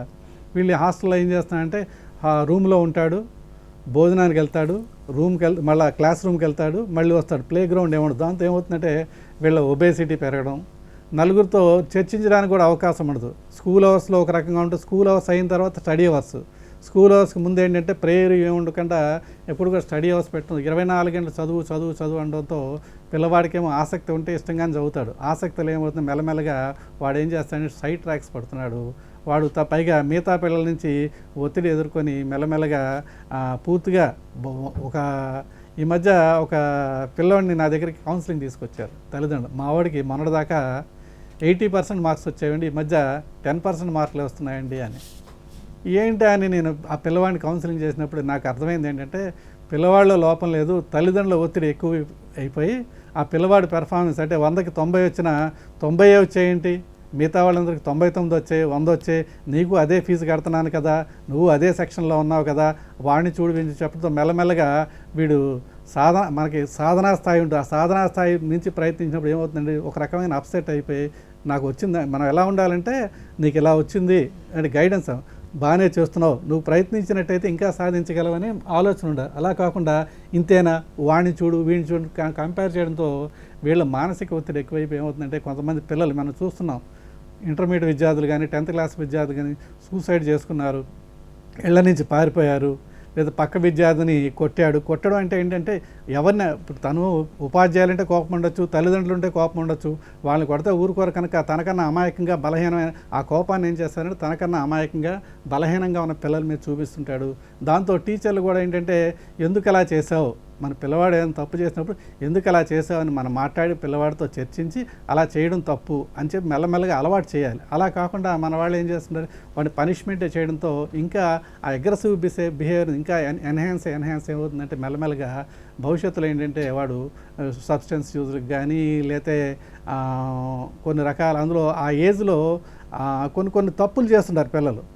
చేసినప్పుడు వాళ్ళకి సరిగ్గా మనం ఇవ్వకుండా ఒత్తిడి చేస్తూ నువ్వు ఐఐటి కొట్టు సివిల్ సర్వీస్ కొట్టు అన్నప్పుడు ఏమవుతుందంటే మెల్లమెల్లగా వాళ్ళు రకరకాల డీవియంట్ బిహేవియర్కి వచ్చి చివరికి ఏమవుతున్నారంటే మీరు చూసినట్టయితే ఆ ఏజ్లో పిల్లలు తల్లిదండ్రులు మీరు అరుస్తుంటారు, తల్లిదండ్రులు బ్లాక్మెయిల్ చేస్తుంటారు. చదవలేక పిల్లలు కొంతమంది పిల్లలు ఏం చేస్తుంటారంటే తల్లిదండ్రులు ఫోన్ చేస్తారు, అమ్మ నాకు కడుపు నొప్పిగా ఉంది, నాకు మోషన్స్ అయిపోతున్నాయి, నాకు తలనొప్పిగా ఉంది అని చెప్పి ఏదో వంకపెట్టి ఇంటికి వెళ్ళిపోవడానికి ప్రయత్నిస్తారు. తల్లిదండ్రులు ఏం చేస్తుంటారు, వీడు ఎప్పుడు ఇలా అంటాడని చెప్పి వాడిని అక్కడ వదిలేస్తారు. ఎవరికి చెప్పుకోవాలి సమస్య తెలియక వాడు ఏం చేసి మెల్లమెల్లగా ఏం చేస్తాడంటే స్కూల్ నుంచి పారిపోవడం, లేతే మన సూసైడ్ చేసుకోవడం, లేతే ఇతర డీవియంట్ బిహేవియర్ చేయడం లాంటివి చేస్తున్నాం. కనుక చదువుల ఒత్తిడి అనేది మంచిదే. అంటే ఒత్తిడి అనేది ఒక ఆయన చెప్పాడు, ఒత్తిడి అనేది ఇస్త్రీ పెట్టి లాంటిది. ఇస్త్రీ పెట్టి బాగా వేడెక్కువైంది అనుకోండి వస్తువుని కాల్చేస్తుంది బట్టలని, అదే తక్కువైనట్టయితే ఇస్త్రీ చేయదు సఫిషియెంట్గా వేడి ఉన్నప్పుడు మాత్రం ఇస్త్రీ చేయగలుగుతుంది. కనుక పిల్లలకి ఒత్తిడి అనేది ఎలా ఉండాలంటే వాళ్ళ సామర్థ్యానికి తగ్గట్టుగా ఉండాలి తప్ప సామర్థ్యాన్ని మించి ఉన్నట్టయితే మనం ఏంటంటే వాళ్ళు అచీవ్ చేయలేక రకరకాల మానసిక రుగ్మతలకి వస్తుందన్నమాట. మనం అందుకే కాలేజీ పిల్లలను చూసినట్టయితే ఈ ఒత్తిడి వలన వాళ్ళకి మనకు తెలియని రకరకాల రోగాలు, కడుపులో ఎసిడిటీ పెరిగిపోవడం, తర్వాత హెడేక్స్ రావడం, తర్వాత కళ్ళు తిరగడం, ఇలాంటివన్నీ కూడా వస్తుంటాయి. కనుక ఈ చదువుల ఒత్తిడి అనేది చాలా నెగిటివ్ ఎఫెక్ట్ అనేది పిల్లల మీద చూపిస్తుంది. కనుక మనం మొట్టమొదటి నుంచి పిల్లల్ని ఒత్తిడి చేయకుండా ప్రశాంతంగా ఉండి తన సాధనా స్టెప్ బై స్టెప్గా ఒకేసారి బస్తా బియ్యం మింగకుండా మెల్లమెల్ల కొద్దిగా తిన్నట్టయితే వారం రోజులకు తినేది నెల రోజులకన్నా బస్తా ఖాళీ చేస్తాం. పిల్లల్లో ఆ రకమైన అలవాట్లు చేస్తూ పిల్లవాళ్ళ యాప్టిట్యూడ్ని గమనించి వాళ్ళ ఆసక్తిని వాళ్ళ సహజ సామర్థ్యాన్ని గుర్తించి తదనుగుణంగా పిల్లవాడిని ప్రోత్సహించినట్టయితే ఈ ఒత్తిడి ఉండదు, పిల్లవాడిలో మానసిక ఆరోగ్యం కూడా చక్కగా ఉండి భవిష్యత్తులో మంచి పౌరుడిగా రాణించడానికి అవకాశం ఉంటుందండి. ఓకే రమేష్ గారు, మీరు చెప్పండి సార్. అయితే ఈ సైకోసోమాటిక్ డిజార్డర్స్ అనేది ఈ కౌమారులో ఏ విధంగా ఉంటుందంటారు? ఓకే, ప్రధానంగా మనం కౌమారుల యొక్క ఆరోగ్యం గురించి మాట్లాడుకునేటువంటి సందర్భంలో సైకోసోమాటిక్ డిసీజెస్ అన్నది చాలా ముఖ్యంగా కనిపిస్తాయి అన్నమాట. అంటే పిల్లలు ఇందాక సార్ అన్నట్లు ఆహారం తీసుకోవడం అన్నది ఒక ముఖ్యమైన అంశంగా చూసినప్పుడు మనకి 2-3 రకాల హార్మోన్లు ప్రభావం చూపిస్తాయి. ఉదాహరణకి గెర్లిన్ హార్మోను, లెప్టిన్ హార్మోన్, అలాగే గాబా హార్మోన్ అన్నది, తర్వాత హ్యాపీ హార్మోన్స్, ఇలాంటివన్నీ కూడా పిల్లల ప్రవర్తన మీద ప్రభావాన్ని చూపిస్తాయి అన్నమాట. అయితే దీన్ని అర్థం చేసుకోవాలి అని అంటే సైకోసోమాటిక్ డిజార్డర్ ఎందుకు వస్తుంది అని మనం అర్థం చేసుకోవాలంటే పిల్లల ప్రవర్తన గురించినటువంటి విశేషాలని తెలుసుకునే ప్రయత్నం చేయాలి. సాధారణంగా ఇలాంటి పిల్లల్లో ఉండేటువంటి డిజార్డర్స్ గురించి జెనీవా డిక్లరేషన్లో మనకేం కనిపిస్తుందంటే ఒక ఎమోషనల్ డిజార్డర్ ఉంటుంది అని నేను చెప్పి అనుకున్నాను. అంటే పిల్లలు ఉద్వేగాలని కంట్రోల్ చేసుకోవడం అన్న సందర్భాల్లో ఒకవేళ అయితే అగ్రెసివ్ నేచర్లోకి వెళ్ళిపోతారు, లేకపోతే డిప్రెషన్లోకి వెళ్ళిపోవడం అన్నది కనిపిస్తుంది. అలాగే బిహేవియరల్ డిజార్డర్స్ వాళ్ళ ప్రవర్తనలో కూడా కొన్ని అపసామాన్యతలు కనిపిస్తాయని చెప్పి అంటారు. తర్వాత ముఖ్యంగా ఉండేది ఏంటంటే రిస్క్ బిహేవియర్ అన్నది ఈ వయసులో ఎక్కువగా కనిపిస్తుంది. అంటే వచ్చేటువంటి ఫలితం ఎలా ఉంటుంది అన్న దాని మీద ఎలాంటి అవగాహన లేకుండా చాలా రిస్క్ చేస్తూ ఉంటారు. అందువల్ల ఏమైపోతుంది, ఉదాహరణకు మనం బైక్ రైడ్ చేసేటువంటి పిల్లల్ని చూస్తూ ఉంటాం. అది ప్రమాదం జరుగుతుందని తెలుసుకున్నా వాళ్ళ ఏమాత్రం లెక్క చేయకుండా నడిచేటువంటి ప్రవర్తన అక్కడ ఉంటుంది. అలాగే సెక్స్ కార్యక్రమాల్లో పాల్గొనడానికి తొందరపడడం, హింసాత్మక కార్యక్రమాల్లో పాల్గొనడానికి తొందరపడడం, ఇలాంటి రిస్క్ బిహేవియర్ అనేది కనిపిస్తుంది. అందుకనే జెనీవా స్టేట్మెంట్లో ఒక మాట ఉందన్నమాట, కౌమారుల్లో జరిగేటువంటి మరణాల గురించి మనం మాట్లాడుకున్నప్పుడు హెచ్ఐవి కానీ ఇతర వ్యాధుల వల్ల జరిగేటువంటి మరణాల కన్నా రోడ్డు ప్రమాదాల వల్ల కౌమారులు ఎక్కువగా మరణిస్తున్నారు అని. దానికి కారణం ఈ రిస్క్ బిహేవియర్ అన్నది పిల్లల్లో ఉండడం అన్నమాట. ఇక ఈ సైకోసోమాటిక్లో మనం తక్షణం చూడాల్సినటువంటి అంశం ఏమిటంటే తినేటువంటి అంశాలు. ఆహారాన్ని తీసుకునే సందర్భంలో వచ్చేటువంటి అపసామాన్యతలు. దీనిలో మనం 2 మాటలు తెలుసుకోవాలి. ఒకదాన్ని మనం అనరెక్సియా నెర్వోజా అంటాం, ఇంకొక దాన్ని బులిమియా నెర్వోజా అంటాం. అంటే పిల్లలు అతిగా తినడం అన్నది కనిపిస్తుంది. కొంతమంది పిల్లలు స్లిమ్గా ఉండడం కోసం అసలు తినకుండా ఉండేటి వైనం కనిపిస్తుంది. ఇవి రెండూ కూడా పిల్లల మీద ఒత్తిడి కలిగించడానికి అవకాశం ఉన్నాయి. కొంతమంది స్లిమ్గా ఉండడం కోసం ఆహారాన్ని తిని వెంటనే లోపల 2 వేళ్ళు పెట్టుకుని వాంతి చేసేసుకుంటారనమాట. అంటే ఆహారం కరిగి జీర్ణమైపోతే శరీరం ఎక్కడ లావైపోతుందోనని అలా వాంతి చేసేసుకునే ప్రయత్నం కూడా పిల్లలు చేస్తూ ఉంటారు. అయితే ఈ వయసులో ఉండేటువంటి పిల్లల్లో కనిపించే మరొక ప్రధానమైన అంశం ఏంటంటే అతిగా తినడం. అంటే చాలా ఎక్కువ తినేస్తారు. అందువల్ల ఒబేసిటీకి గురి కావడం అన్నది కూడా మనం ఇక్కడ గమనించవచ్చు అనమాట. అయితే మరొక ప్రధానమైనటువంటి ఈ సైకోసోమాటిక్ ఇష్యూస్కి చూసినప్పుడు ఒత్తిడి ఎక్కువ కావడం వల్ల, అంటే అది చదువుపరమైనటువంటి ఒత్తిడి కావచ్చు, పీర్ గ్రూప్ వల్ల కలిగేటువంటి ఒత్తిడి కావచ్చు, లేకపోతే ఈ వయసులో జరిగేటువంటి ఇలూజినేషన్స్ అన్నమాట. ఈ హెలోజినేషన్స్ భ్రమల వల్ల, ప్రేమిస్తున్నామన్నటువంటి దానివల్ల, ఆపోజిట్ సెక్స్కి దగ్గర కావాలనేటువంటి ప్రయత్నాల వల్ల పిల్లల్లో చాలా ఆందోళన, ఒత్తిడి కలుగుతూ ఉంటాయి. అందువల్ల ఎప్పుడూ కడుపులో నొప్పి వచ్చినట్టుగా, ఎప్పుడూ జ్వరం వచ్చినట్టుగా, తరచుగా డాక్టర్ దగ్గరికి వెళ్ళడము అన్నటువంటివి ఇక్కడ మనకు కనిపిస్తాయి. అందుకని వీటిని మనం సైకోసోమాటిక్ డిజార్డర్స్ అంటాం. అంటే డైజెస్టివ్ ట్రాక్కి సంబంధించినటువంటి ఆరోగ్యపరమైనటువంటి సమస్యలు ఉన్నాయి. ఇవన్నీ పిల్లల మానసిక ఆరోగ్యానికి లింక్ అయినవి అనమాట.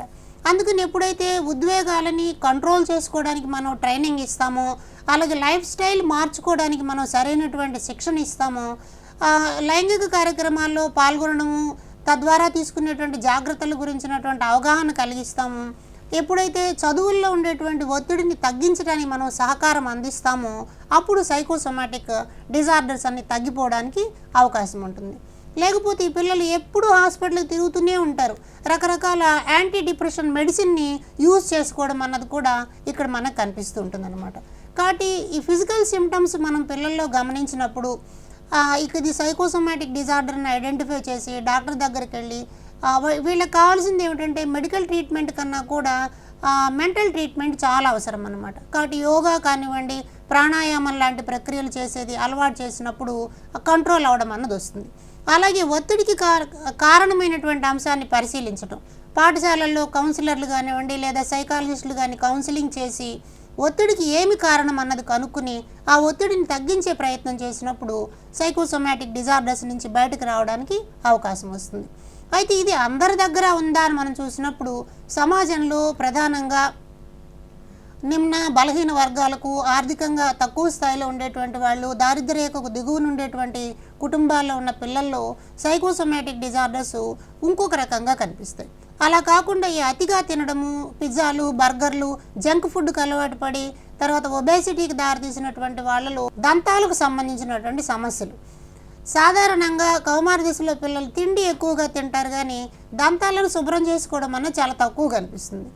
ఇక్కడ ఈ WHO ఒక నివేదికలో ఏముంది అనంటే కౌమార పిల్లల్లో ఈ డెంటిన్ అన్నది కోల్పోవడం అన్నది ఈ మధ్య కాలంలో 5.6% అంటే దాదాపు ప్రతి 100 మందిలో 5 మంది కౌమారులకు దంతాలు ఊడిపోయేటువంటి పరిస్థితి, దంతాలు డ్యామేజ్ అయ్యేటువంటి పరిస్థితి వచ్చిందన్నారు. అంటే ఈ పళ్ళు పుచ్చిపోవడం అనేది పెద్ద సమస్యగా మారింది. అది కూడా సైకోసోమాటిక్ డిజార్డర్స్లో ఒక భాగంగా మనం గమనించాలంటున్నారు. అట్లాగే కాస్మెటిక్ డిజార్డర్స్ కూడా కౌమారుల్లో మనకు ఉంటాయి. అంటే పిల్లలు అందంగా కనిపించడం కోసం రకరకాల కాస్మెటిక్స్ని వాడడం, తద్వారా స్కిన్ ప్రాబ్లమ్స్ రావడము, తర్వాత ఈ పింపుల్స్ కోసం చేసేటువంటివి, వీటిని డెర్మటాలజికల్ ప్రాబ్లమ్స్ అంటాం అనమాట. అలాగే బ్లాక్ హెడ్స్ ఉన్నప్పుడు బ్లాక్ హెడ్స్ రిమూవల్ కోసం, అన్వాంటెడ్ హెయిర్ రిమూవల్ కోసం, ఇలాంటివన్నిటి కోసం వాడేటువంటి వాటి వల్ల కూడా కాస్మెటిక్ డిజార్డర్స్ అన్న వస్తాయి. ఈ మధ్యకాలంలో అమ్మాయిలే కాకుండా అబ్బాయిలు కూడా అందంగా కనిపించడానికి చాలా రకాల సప్లిమెంట్స్ని యూజ్ చేస్తూ ఉన్నారు. ఇది కూడా పిల్లల ఆరోగ్యం మీద ప్రభావం చూపిస్తుంది. అయితే ప్రధానంగా అమ్మాయిల్ని మనం గమనించి చూసినప్పుడు యూరినో జెనిటల్ డిజార్డర్స్ అన్నవి కూడా ఒక ముఖ్యమైనటువంటి అంశం. దాదాపు WHO నివేదికల ప్రకారం భారతదేశంతో సహా చాలా దేశాల్లో 42% మంది పైగా పిల్లలు ఇప్పటికీ కూడా మెన్స్ట్రువల్ సైకిల్ అప్పుడు క్లాత్ వాడడం అన్నది జరుగుతూ ఉంది. తద్వారా పిల్లలు యూరినో జెనిటల్ డిజార్డర్స్కి గురవుతూ ఉన్నారని. మెన్స్ట్రువల్ సైకిల్ గురించి అర్థం చేసుకోవడం, అక్కడ ప్యాడ్ వాడాల్సినటువంటి అవసరాన్ని, ప్యాడ్ని ఫ్రీగా సప్లై చేసే సందర్భాల్లో పాఠశాలల్లో దాన్ని ఎలా వినియోగించుకోవాలని చెప్పడం కార్యక్రమాలు ఉండాలి అని చెప్పి సూచిస్తున్నారు. అది లేకపోవడం వల్ల ఏమైపోతుందంటే బాలికల్లో యూరినరీ ట్రాక్ ఇన్ఫెక్షన్స్ ఎక్కువగా రావడం అన్నది గమనిస్తున్నాం. ఈ మధ్య కాలంలో సర్వైకల్ క్యాన్సర్ అన్నది కూడా ఆడపిల్లల్లో పెద్ద ఎత్తున కనిపిస్తుంది. అంటే ఈ హ్యూమన్ పాపులో వైరస్ ఈ క్యాన్సర్కి కారణమవుతుంది. కాబట్టి ఈ హ్యూమన్ పాపులో వైరస్కి సంబంధించినటువంటి వ్యాక్సినేషన్ని ఆడపిల్లలకి ఇప్పించడం వల్ల సర్వైకల్ క్యాన్సర్ నుంచి పిల్లల్ని రక్షించడానికి ప్రయత్నం చేయాలి అని global reproductive and adolescent health అన్నటువంటి వాళ్ళు తెలియజేస్తూ ఉన్నారు. కాబట్టి ఇప్పుడు మనం దేశవ్యాప్తంగా ప్రపంచవ్యాప్తంగా ఉన్నటువంటి పిల్లలందరినీ కౌమార పిల్లల్ని గమనించి చూసినప్పుడు సైకోసోమాటిక్ డిజార్డర్స్ మాత్రమే కాకుండా కాస్మెటిక్ డిజార్డర్స్, తర్వాత యూరినో జెనిటల్ డిజార్డర్స్ ఇవన్నీ కూడా చాలా ప్రమాదకరంగా కౌమారులకు పరిణమిస్తూ ఉన్నాయి. కాబట్టి అవగాహన కలిగించాల్సినటువంటి అవసరం ఉంది అని ఈ అడాలసెంట్ హెల్త్ ప్రోగ్రాం ద్వారా మనం తెలుసుకునే ప్రయత్నం చేయాలి. అట్లాగే మరొక ముఖ్యమైన అంశం ఏమిటంటే ఈ అబ్సెసివ్ కంపల్సివ్ డిజార్డర్ అన్నది కూడా పిల్లల్లో కనిపిస్తుంది. అంటే ఇది కూడా ఒక రకమైన ఒత్తిడి వల్ల వచ్చేది. ఈ అబ్సెసివ్ కంపల్సివ్ డిజార్డర్ ఉన్న పిల్లలు చేసిన పనినే మళ్ళా చేస్తూ ఉంటారు. వీళ్ళకి అకారణంగా భయం వేస్తూ ఉండడం అన్నది, అంటే అసలు దానికి ఏ రీజన్ ఉండదు. ఎగ్జామ్కి రెడీ అవ్వడానికి భయపడతారు, బస్సులో ఒకళ్ళే వెళ్ళడానికి భయపడతారు, రిజల్ట్స్ వస్తున్నాయంటే టెన్షన్ పడిపోతారు. ఇట్లా ఆ పిల్లలు చాలా ఆందోళనకు గురి కావడం అన్నది మనకు కనిపిస్తుంది. కాబట్టి అబ్సెసివ్ కంపల్సివ్ డిజార్డర్స్ గురించి కూడా పిల్లలకి మనం సరైనటువంటి గైడెన్స్ ఇవ్వాల్సిన అవసరం ఉంది అని గమనించాలన్నమాట. ఓకే వినయ్ గారు, మీరు చెప్పండి, రీప్రొడక్టివ్ హెల్త్ గురించిన అవగాహన ఎంతవరకు ఉండాలంటారు? రీప్రొడక్టివ్ హెల్త్ గురించి అవగాహన బాగా ఉండాలి. ఇప్పుడే రమేష్ గారు చెప్పారు, ఆ శానిటరీ నాప్కిన్ అనేది పిల్లవాళ్ళు ఎలా వాడుతున్నారో తెలియక క్లాత్ వాడుతున్నారండి. దానివల్ల ఉన్న కాన్సిక్వెన్సెస్ కూడా చెప్పారు. తర్వాత అబ్సెసివ్ కంపల్సివ్ డిజార్డర్ అని కూడా చెప్పారు. అవి కూడా ఈ రీప్రొడక్టివ్ హెల్త్కి సంబంధించి ఏమవుతుందంటే వాళ్ళకి ఏ రకమైన జాగ్రత్తలు తీసుకోవాలో తెలియక అతి జాగ్రత్తలు తీసుకుంటూ, అంటే obsession of thoughts and compulsion of act అంటుంటాం మనం. వాళ్ళకి ఇది చేయకపోతే ఏమవుతుంది, అది చేయకపోతే ఏమని అనుకొని ఏం చేశారంటే చేయాల్సిన దానికన్నా అతిగా చేయడం చేస్తున్నారు. కనుక ఈ రీప్రొడక్టివ్ హెల్త్ గురించి అవగాహన చాలా అవసరం అండి. ఎందుకంటే కౌమారంలో సుమారు ఇది గతంలో ఏంటంటే మామూలు 13 to 19 అనేవాళ్ళు, కానీ ఇప్పుడు 10 సంవత్సరాలకే ఇది మొదలవుతుందండి. 10 సంవత్సరాల నుంచి 21 సంవత్సరాల కాలాన్ని మనం కౌమార దశగా పరిగణించైతే ఆ దశలో పిల్లల్లో రకరకాల శారీరకపరమైన మార్పులు వస్తుంటాయి. తనలో ఉన్న మార్పులకి కారణం పిల్లవాడికి తెలియట్లేదు. ఆ మార్పుల వల్ల నాకే వస్తాయా, ఇతరులకు కూడా వస్తాయా అని తెలియకపోవడం వల్ల తనకే వస్తాయనే భావంతో, తనకే ఏదో తేడా ఉందనే భావంతో వీళ్ళు ఏం చేస్తుంటారంటే రకరకాల ఇబ్బందులు గురవుతూ ఒత్తిడులు కూడా గురవుతున్నారు. కనుక పైగా అంతేకాకుండా చేయాల్సిన పనులు చేయకుండా ఇతర కార్యక్రమాలకు వెళ్ళడం కూడా చేస్తున్నారు అన్నమాట. కనుక రీప్రొడక్టివ్ హెల్త్ గురించి అవగాహన కలిగించడం చాలా అవసరం అండి. దీనివల్ల ఏమవుతుందంటే అసలు శారీరక పరంగా ఏ రకమైన మార్పులు వస్తుంటాయి, ఆ మార్పులకు కారణం ఏంటి, ఆ మార్పులు వచ్చినప్పుడు ఏం చేయాలి, ఇది ఒకటైనట్టయితే మరి రెండో అంశం ఏంటంటే ఇక్కడ వాళ్ళు ఇక్కడ పిల్లలు అడోలసెంట్స్ ఏంటంటే రకరకాల డీవియంట్ బిహేవియర్స్కి వెళ్ళినప్పుడు సెక్సువల్ బిహేవియర్ కూడా ఉంటుంది. అలాంటప్పుడు సేఫ్ మెథడ్స్ తెలియకపోవడం వల్ల చాలామంది టీనేజ్లోనే ప్రెగ్నెంట్స్ కింద మారడం, లేదా ఇతర కారణాల వల్ల ఏమవుతుందంటే వాళ్ళు రకరకాల ప్రాబ్లమ్స్ వచ్చి ఇబ్బందులు పడుతూ ఉంటున్నారు. కనుక అసలు అంతేకాకుండా చాలామందికి టీనేజ్లో ఉన్నవాడికి మధ్య రకరకాల స్టడీస్ ఏం చెప్తుంటే HIV లాంటి STI వ్యాధులు ఉంటాయి. ఆ వ్యాధులు రావడం అనేది జరుగుతుంది. కనుక ఈ రీప్రొడక్షన్ హెల్త్ చెప్పడం వల్ల అటువంటి వ్యాధులకు గురి కాకుండా ఉండడం, అటువంటి వ్యాధులు వచ్చే సందర్భాలకు దూరంగా ఉండడం, అంతేకాకుండా తన మిత్ర బృందంలో ఎవరన్నా అటువంటి బిహేవియర్ ఉన్నట్టయితే వాళ్ళని కూడా హెచ్చరించడం, అలాగే రీప్రొడక్టివ్ హెల్త్ గురించి నాలెడ్జ్ లేని పిల్లలకి వీళ్ళు చర్చించి ద్వారా చేయడం జరుగుతుందన్నమాట. అయితే పూర్వం ఏంటంటే జాయింట్ ఫ్యామిలీ సిస్టంలో ఉన్నప్పుడు తాతలు, అమ్మమ్మలు, తల్లిదండ్రులు చాలామంది ఉండేవాళ్ళు కనుక వాళ్ళందరూ మిగతా పిల్లలు ఏదైనా ఇటువంటి ప్రాబ్లమ్స్ వచ్చినప్పుడు మెల్లమెల్లగా చెప్పేవాళ్ళు అనమాట. ఈ మధ్య ఏమైందంటే వాళ్ళు న్యూక్లియర్ ఫ్యామిలీస్ వచ్చిన తర్వాత కొంతమంది తల్లిదండ్రులు ఏమనుకుంటున్నారంటే రీప్రొడక్టివ్ హెల్త్ గురించి పిల్లలతో చర్చించడం మంచిది కాదేమో, తాము చర్చించచ్చో లేదో, చర్చిస్తే ఎలా చర్చించాలో కూడా తెలియట్లేదు. పిల్లవాడికి మగపిల్లవాడి ఇంట్లో ఉంటే వెళ్ళి శానిటరీ నాప్కిన్ కొనుక్కురా అని చెప్తే వాడేమన్నా అనుకుంటాడు అని చెప్పి అనే సందర్భాలు కూడా ఉంటాయి. రకరకాల ఇంట్లో ఏమన్నా అలాంటప్పుడు ఉన్నప్పుడు ఏంటంటే ఆ మహిళలకు కూడా ఏదో బల్లి పడిందని చెప్పడం, అసలు కారణం చెప్పకుండా బల్లి పడింది అందుకని దూరంగా ఉన్నారు ఇలా చెప్తూ రకరకాల మూఢనమ్మకాల గురించి కూడా దారితీస్తున్నారు అన్నమాట. వాళ్ళు ముట్టుకోకూడదు, వాళ్ళతో ఇచ్చేయకూడదు, రకరకాల అనమాట. కనుక ఏంటంటే రీప్రొడక్టివ్ హెల్త్ గురించి నాలెడ్జ్ అనేది పిల్లలకి ఇవ్వడం వల్ల ముందు ఏంటంటే వాళ్ళు రీప్రొడక్టివ్ ఆర్గాన్స్ని సరివిధంగా హైజీనిక్గా ఉంచుకోగలుగుతాడు. దానివల్ల వచ్చే పర్యవసానాలను ముందుగా గమనించగలుగుతాడు.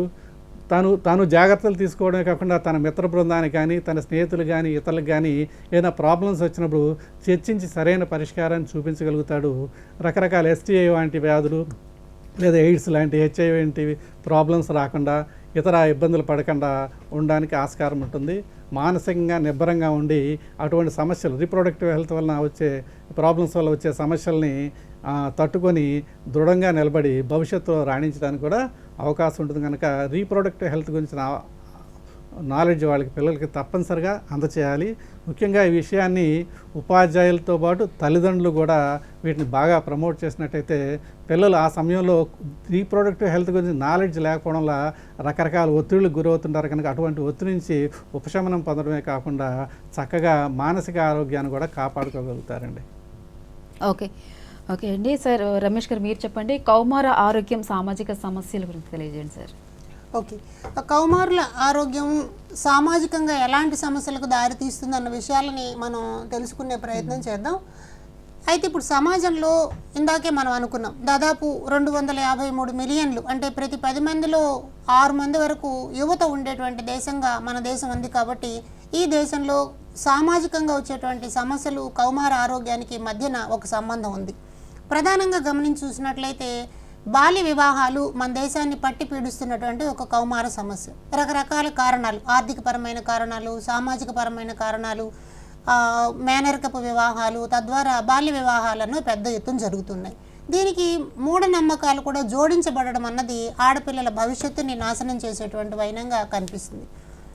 ఆ బాల్య వివాహాలు చేయడం వల్ల టీనేజ్ ప్రెగ్నెన్సీ రేటు చాలా ఎక్కువగా ఉన్నట్లు మనకు కనిపిస్తుంది. WHO నివేదికల ప్రకారం దాదాపు ప్రతి సంవత్సరం 1.5 మిలియన్ల బాల్య వివాహాలు జరుగుతున్నట్టు, టీనేజ్ ప్రెగ్నెన్సీ సమయంలోనే ప్రీనాటల్, పోస్ట్ నాటల్ డెత్ చాలా ఎక్కువగా ఉన్నట్లుగా కూడా మనకు తెలుస్తుంది. కాబట్టి చిన్న వయసులోనే పిల్లలు గర్భవతులు కావడం వల్ల, శరీరం సహకరించకపోవడం వల్ల మరణాలకు చోటు చేసుకోవడం అన్నది కనిపిస్తుంది. అలాగే అబార్షన్ జరగడం వల్ల కూడా పల్లెల్లో అయితే చాలామంది పిల్లలు దెయ్యం పట్టిందని బాల్య వివాహం చేయడం వల్ల భర్త నుంచి దూరంగా వెళ్ళిపోవడము, అలాగే అబార్షన్ జరగడం వల్ల దెయ్యం పట్టినట్టుగా అయిపోవడం, ఇలాంటివన్నీ మూఢనమ్మకాలు మనకి పల్లెల్లో చాలా కనిపిస్తూ ఉంటాయి. అయితే సామాజిక పరమైన అంశాలుగా పరిగణించి చూసినప్పుడు ఇవి 2 కోణాల్లో ఉన్నాయి.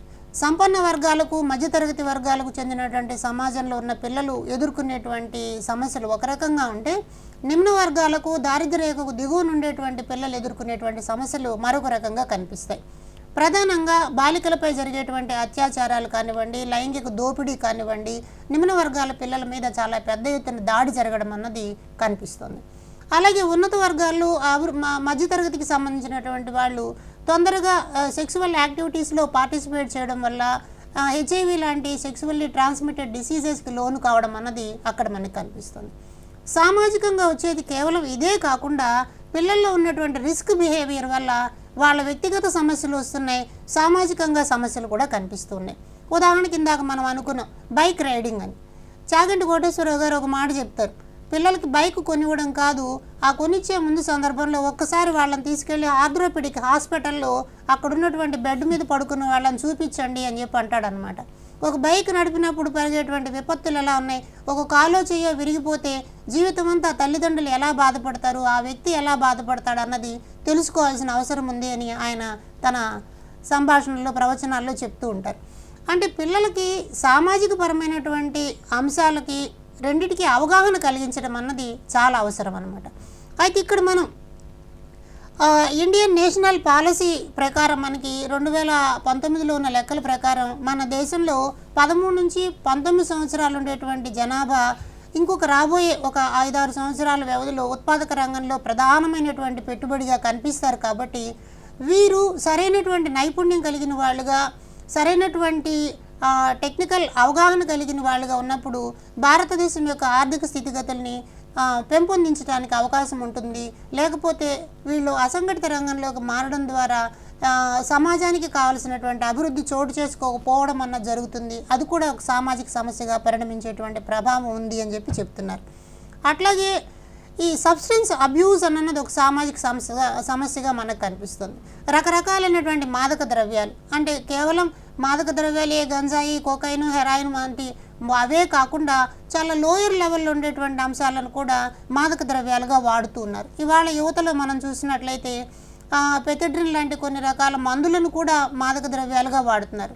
అలాగే డాక్టర్ సర్టిఫికేట్ లేకుండానే మెడికల్ షాపుల్లోంచి కొన్ని డ్రగ్స్ కొనుక్కుని వాటికి అలవాటు పడిపోయేటువంటి వైనం కనిపిస్తుంది. కొన్ని చోట్ల పిల్లల్ని గమనించి చూసినట్లయితే ఈ వైట్నర్ అంటారనమాట. వైట్నరు, కొన్ని రకాల పెయింట్స్, ఇవి కూడా కర్చీఫుల్లో వేసుకుని వాటిని వాసన చూసి దానికి అడిక్ట్ కావడం అన్నది కనిపిస్తుంది.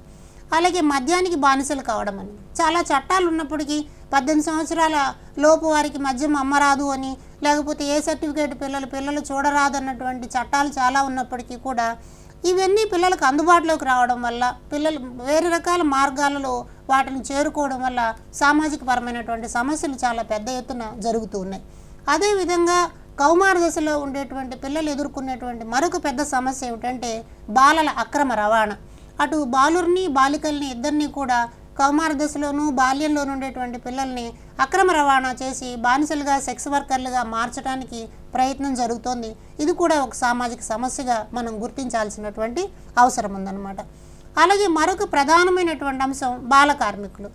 కౌమార దశలో ఉండేటువంటి పిల్లల గురించి, వాళ్ళు ఎదుర్కొనేటువంటి అనారోగ్యపరమైనటువంటి సమస్యల గురించి మాట్లాడేటప్పుడు డాక్టర్స్ ఒక మాట అంటారు, ఈ పిల్లలు ఎవరు అని అంటే they are too old to treat under paediatrician, they are too young to treat under adult health అని చెప్పి అంటారు. అంటే అటు వాళ్ళు చిన్నపిల్లలు కాదు, ఇటు పెద్ద పిల్లలు కాదు, మధ్య మార్గంలో ఉంటారు. కాబట్టి వాళ్ళకి కలిగేటువంటి శారీరక, మానసిక పరమైనటువంటి అంశాలని ట్రీట్ చేసే దగ్గర చాలా సంయమనంతో పాటించాలి. అటు కుటుంబము, తల్లిదండ్రులు, సమాజము అందరూ కూడా దీనికి బాధ్యత తీసుకోవాలి. తద్వారా సామాజికంగా ఈ యువతని ఒక శక్తివంతమైనటువంటి వనరుగా మార్చుకోవడానికి, దానిని దేశాభివృద్ధికి వినియోగించుకోవడానికి అవకాశం ఉంటుంది అని చెప్తున్నారు. కాబట్టి యువతలో, కౌమారుల్లో రకరకాల అనారోగ్య సమస్యలు కలుగుతున్నాయి అని అంటే దానికి ఈ ముగ్గురు కూడా భాగస్వామ్యం వహించాల్సినటువంటి అవసరం ఉంది. ఓకే, వినయ్ గారు మీరు చెప్పండి, ఈ కౌమార ఆరోగ్యంలో తల్లిదండ్రుల పాత్ర ఎంతవరకు ఉండాలంటారు? కౌమారుల ఆరోగ్యంలో తల్లిదండ్రుల పాత్ర చాలా కీలకమైందండి. అంటే తల్లిదండ్రులు అంటే కేవలం ఆహారాన్ని, విద్యని, షెల్టర్ని ఇచ్చేవాళ్ళు మాత్రమే కాదు, వాళ్ళకి న్యూట్రిషనల్తో పాటు వాళ్ళకి మానసికంగా, ఉద్వేగపరంగా ఉంటూ వాళ్ళకి సపోర్ట్ని ఇస్తూ వాళ్ళకి సరైన విధంగా కౌన్సిలింగ్ అండ్ గైడెన్స్ ప్రొవైడ్ చేసి సరైన మార్గంలో వెళ్ళేట్టుగా, వాళ్ళ ఆలోచనలు క్రమబద్ధీకరించేట్టుగా, వాళ్ళ నిర్ణయాల్ని వాళ్ళే తీసుకునే విధంగా చేసే విధంగా చేయడం అనేది తల్లిదండ్రుల యొక్క ముఖ్యమైన పాత్ర అండి అది. ఎందుకంటే పిల్లలు ఆరోగ్యం అంటే మంచి ఆహారం పెట్టడము, మంచి స్కూల్లో పెట్టడం, మంచి రూమ్ కట్టించడం అని అనుకుంటారు, కానీ అవి కాదండి. వాళ్ళకి ఆ సమయంలో ఉండే మానసిక సమస్యలు ఉంటాయి, శారీరక మార్పుల వల్ల వచ్చే ఉద్వేగాలు ఉంటాయి. అంతేకాకుండా ఇక రకరకాల సార్ చెప్పినట్టుగా ఆహారం తినడం మానేయడం, ఎక్కువగా తినడం, ఇలాంటి సమస్యలు కూడా ఉన్నప్పుడు వాళ్ళకి అటువంటి సపోర్ట్ ఇవ్వాలి. ఇవన్నీ చేయాలంటే ముందుగా ఏంటంటే తల్లిదండ్రులు పిల్లలతో కొంత సమయాన్ని గడపాలండి. ఈ మధ్య ఏమవుతుందంటే, ఇదివరకు గతంలో ఏముందంటే ఫ్యామిలీ మీల్స్ అనేవాళ్ళు, అందరూ కలిసి కూర్చొని భోజనం చేసేవాళ్ళు, టేబుల్ మీద వడ్డించుకొని చక్కగా భోజనం చేసినప్పుడు ఒకళ్ళ మాటలు చక్కగా మాట్లాడుకుంటూ వాళ్ళ ప్రాబ్లమ్స్ ఏమైనా ఉంటే కాస్త చర్చించుకునేటప్పుడు వాళ్ళ మధ్య తల్లిదండ్రులకు కానీ, పిల్లలకి మధ్య కానీ, అన్నదమ్ముల మధ్య కానీ ఒక రకమైన అన్యోన్యత పెరిగి వాళ్ళు మాటల్ని, ఇతర విషయాల్ని షేర్ చేసుకునేవాళ్ళు అన్నమాట. ఈ మధ్యకాలంలో ఏంటి, ఫ్యామిలీ మీల్స్ ప్రోగ్రామ్ అని పోయి ఎవరు వచ్చినప్పుడు వాళ్ళు తింటున్నారు, తినడం కూడా ఎలా తింటున్నారంటే మాట్లాడటం లేదు, టీవీ చూస్తూ తినడము, లేదా సెల్ ఫోన్లో చాటింగ్ చేస్తూ తినడం వల్ల ఏమవుతుందంటే వాళ్ళ మానసిక ఆరోగ్యం బాగా దెబ్బతింటుంది, తర్వాత శారీరక ఆరోగ్యం కూడా దెబ్బతింటుంది. అందుకని ఫ్యామిలీ టైం అంటే పిల్లలకంటూ కొంత సమయం కేటాయించాలి. మంచి స్కూల్లో వేస్తే సరిపోదండి, మంచి విధంగా మనం కూడా వాళ్ళని గమనిస్తూ ఉండాలి. వాళ్ళతో గమనించమంటే ఒక వాచ్ డాగ్లా ఉండకూడదు, మనం వాళ్ళకి ప్రేమానురాగాలు పెంచి వాళ్ళకి సపోర్ట్ ఇచ్చేవాళ్ళ వాళ్ళలో నమ్మకం పెంపొందించి ఉండేలా ఉండాలి. దీంట్లో చైల్డ్ రైరింగ్ ప్రాక్టీస్, పిల్లల పెంపక విధానాలు చిన్నప్పటి నుంచి జాగ్రత్తగా వాళ్ళు గమనించి, పిల్లలు ఏమైనా చెప్పినప్పుడు చాలామంది తల్లిదండ్రులు ఏం చేస్తుంటారంటే, నువ్వు మూసుకో, నీకేం తెలియదు, నేను చెప్పింది ఏమైనా అంటుంటారు. దానివల్ల ఏమవుతుందంటే 2 సార్లు చెప్పి 3వసారి నిజం కూడా చెప్పడు, చాలా విషయాలు చెప్పని విషయాలన్నీ కూడా ప్రమాదకరమైన విషయాలే అవుతుంటాయి. కనుక పిల్లలతో చక్కగా కూర్చొని మాట్లాడడం, ఏమైనా మాట్లాడినప్పుడు వాళ్ళు పూర్తిగా మాట్లాడేదాకా విని యాక్సెప్ట్ అండ్ మోడిఫై, బాగానే చెప్పావు నాన్న, కానీ దీనివల్ల ఇలాంటి పర్యవసానాలు ఉంటాయి అనే విషయాల్ని మనం చెప్తుండాలి. రెండోది ఏంటంటే వాళ్ళని కంటిన్యూస్గా మానిటరింగ్ చేస్తుండాలండి. మానిటరింగ్ మనం చేస్తుంటాం అంటే ఇక్కడ ఒక రకంగా చెప్పాలంటే రమేష్ గారు, జెండర్ డిస్క్రిమినేషన్ కూడా ఉంది. ఒక ఆడపిల్ల స్కూల్ నుంచి 4:30 స్కూల్ అయితే 5 గంటలు రాకపోతే ఎక్కడికి వెళ్ళావు, ఏం చేసావు, ఎవరింటికి వెళ్ళావు అడుగుతా తప్ప, మగపిల్లవాడు రాత్రి 12కి వచ్చినా ఏంటయ్యా అని అడగకుండా ఏంటి ఆడిపోయి అలసిపోయినట్టున్నావు, నీకు భోజనం పెట్టినా నీళ్ళుగా అంటే ఇక్కడ ఏమవుతుందంటే ఆడపిల్లల్ని వాచ్ చేసినట్టుగా, వాచ్ డాగ్లో వాచ్ చేస్తారు. అక్కడ మగపిల్లల్ని చాలా చోట్ల వదిలేస్తుంటారు. అలా కాదండి, వాళ్ళు జాగ్రత్తగా గమనించాలి. సార్ చెప్పినట్టు ఆ ఏజ్లో ఏంటంటే సబ్స్టెన్స్ యూజ్ ఉంటుంది, సెక్సువల్ డీవియంట్ బిహేవియర్ ఉంటుంది, రకరకాల పిల్లలతో వాళ్ళు తిరుగుతున్నప్పుడు ఎవరితో తిరుగుతున్నారు, ఆ పిల్లలతో యాక్టివిటీస్ ఏంటి, వీడు ఎంతవరకు వాటిలో నిమగ్నం అవుతున్నాడు, దీనివల్ల సైడ్ ఎఫెక్ట్స్ ఏమైనా ఉంటున్నాయా అని చూసుకుంటూ మెల్లమెల్లగా వాడిని ఒకేసారి వాడు మంచోడు కాదని చెప్పకుండా జాగ్రత్తగా మెల్లమెల్లగా చెప్తుండాలన్నమాట. నా ఫ్రెండ్ వాళ్ళ అన్నయ్య సిగరెట్లు కాల్చేవాడు. సరే ఆ ఇంట్లో తెలియదు అనమాట. ఒక ఎగ్జాంపుల్ చెప్తున్నా. తెలియకపోతే ఒక రోజు ఏంటంటే వాడు ప్యాంటు గోడకు తగిలించి బయటకు వెళ్ళినప్పుడు వాళ్ళ నాన్నగారికి ఏమొచ్చిందంటే చిల్లర కావాల్సి వచ్చింది. చిల్లర కోసం జోబులో చేయి పెడితే సిగరెట్ తగిలింది.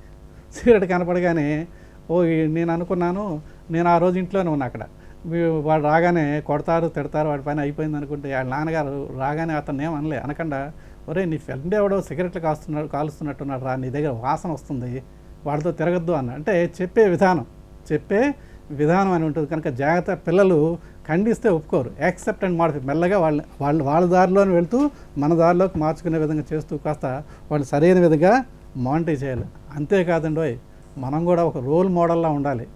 పిల్లలతో మాట్లాడడం కదా అని పిల్లలతో కూర్చొని మాట్లాడుతూ ఉంటూ పిల్లలు మాట చెప్తుంటే అటు ఇటు దిక్కులు చూడడం, టీవీలో సీరియల్స్ పెట్టుకొని చూడడం, పక్కన చాటింగ్ చేస్తున్నాం అనుకో, పిల్లవాడు ఏమనుకుంటాడు, నా మాట ఏది వీళ్ళు ఏమి వింటం లేదు కనుక నేను వీళ్ళతో చెప్పడం అనవసరం, వీళ్ళతో స్పెండ్ చేయడం అనవసరం చెప్పి వాడు కూడా ఒక రూమ్లోకి వెళ్ళిపోయి సెల్ ఫోన్ పట్టుకొని ఏదో కూర్చుంటాడు. కనుక తల్లిదండ్రులు ఏంటంటే వాళ్ళకు రోల్ మోడల్గా ఉండాలి, మంచి తల్లిదండ్రులుగా ఉండాలి. మంచి తల్లి అంటే వాళ్ళతో మాట్లాడడం, విషయాలు షేర్ చేసుకోవడం, ఏమైనా విషయాలు చెప్పినప్పుడు మామూలుగా చాలా విషయాలు చిన్న విషయాలే పలానా ఆ పిల్లలు చాలా ఒక రకమైన ద్వైంద స్థితి ఉంటుందని చెప్పుకున్నాం కదండి.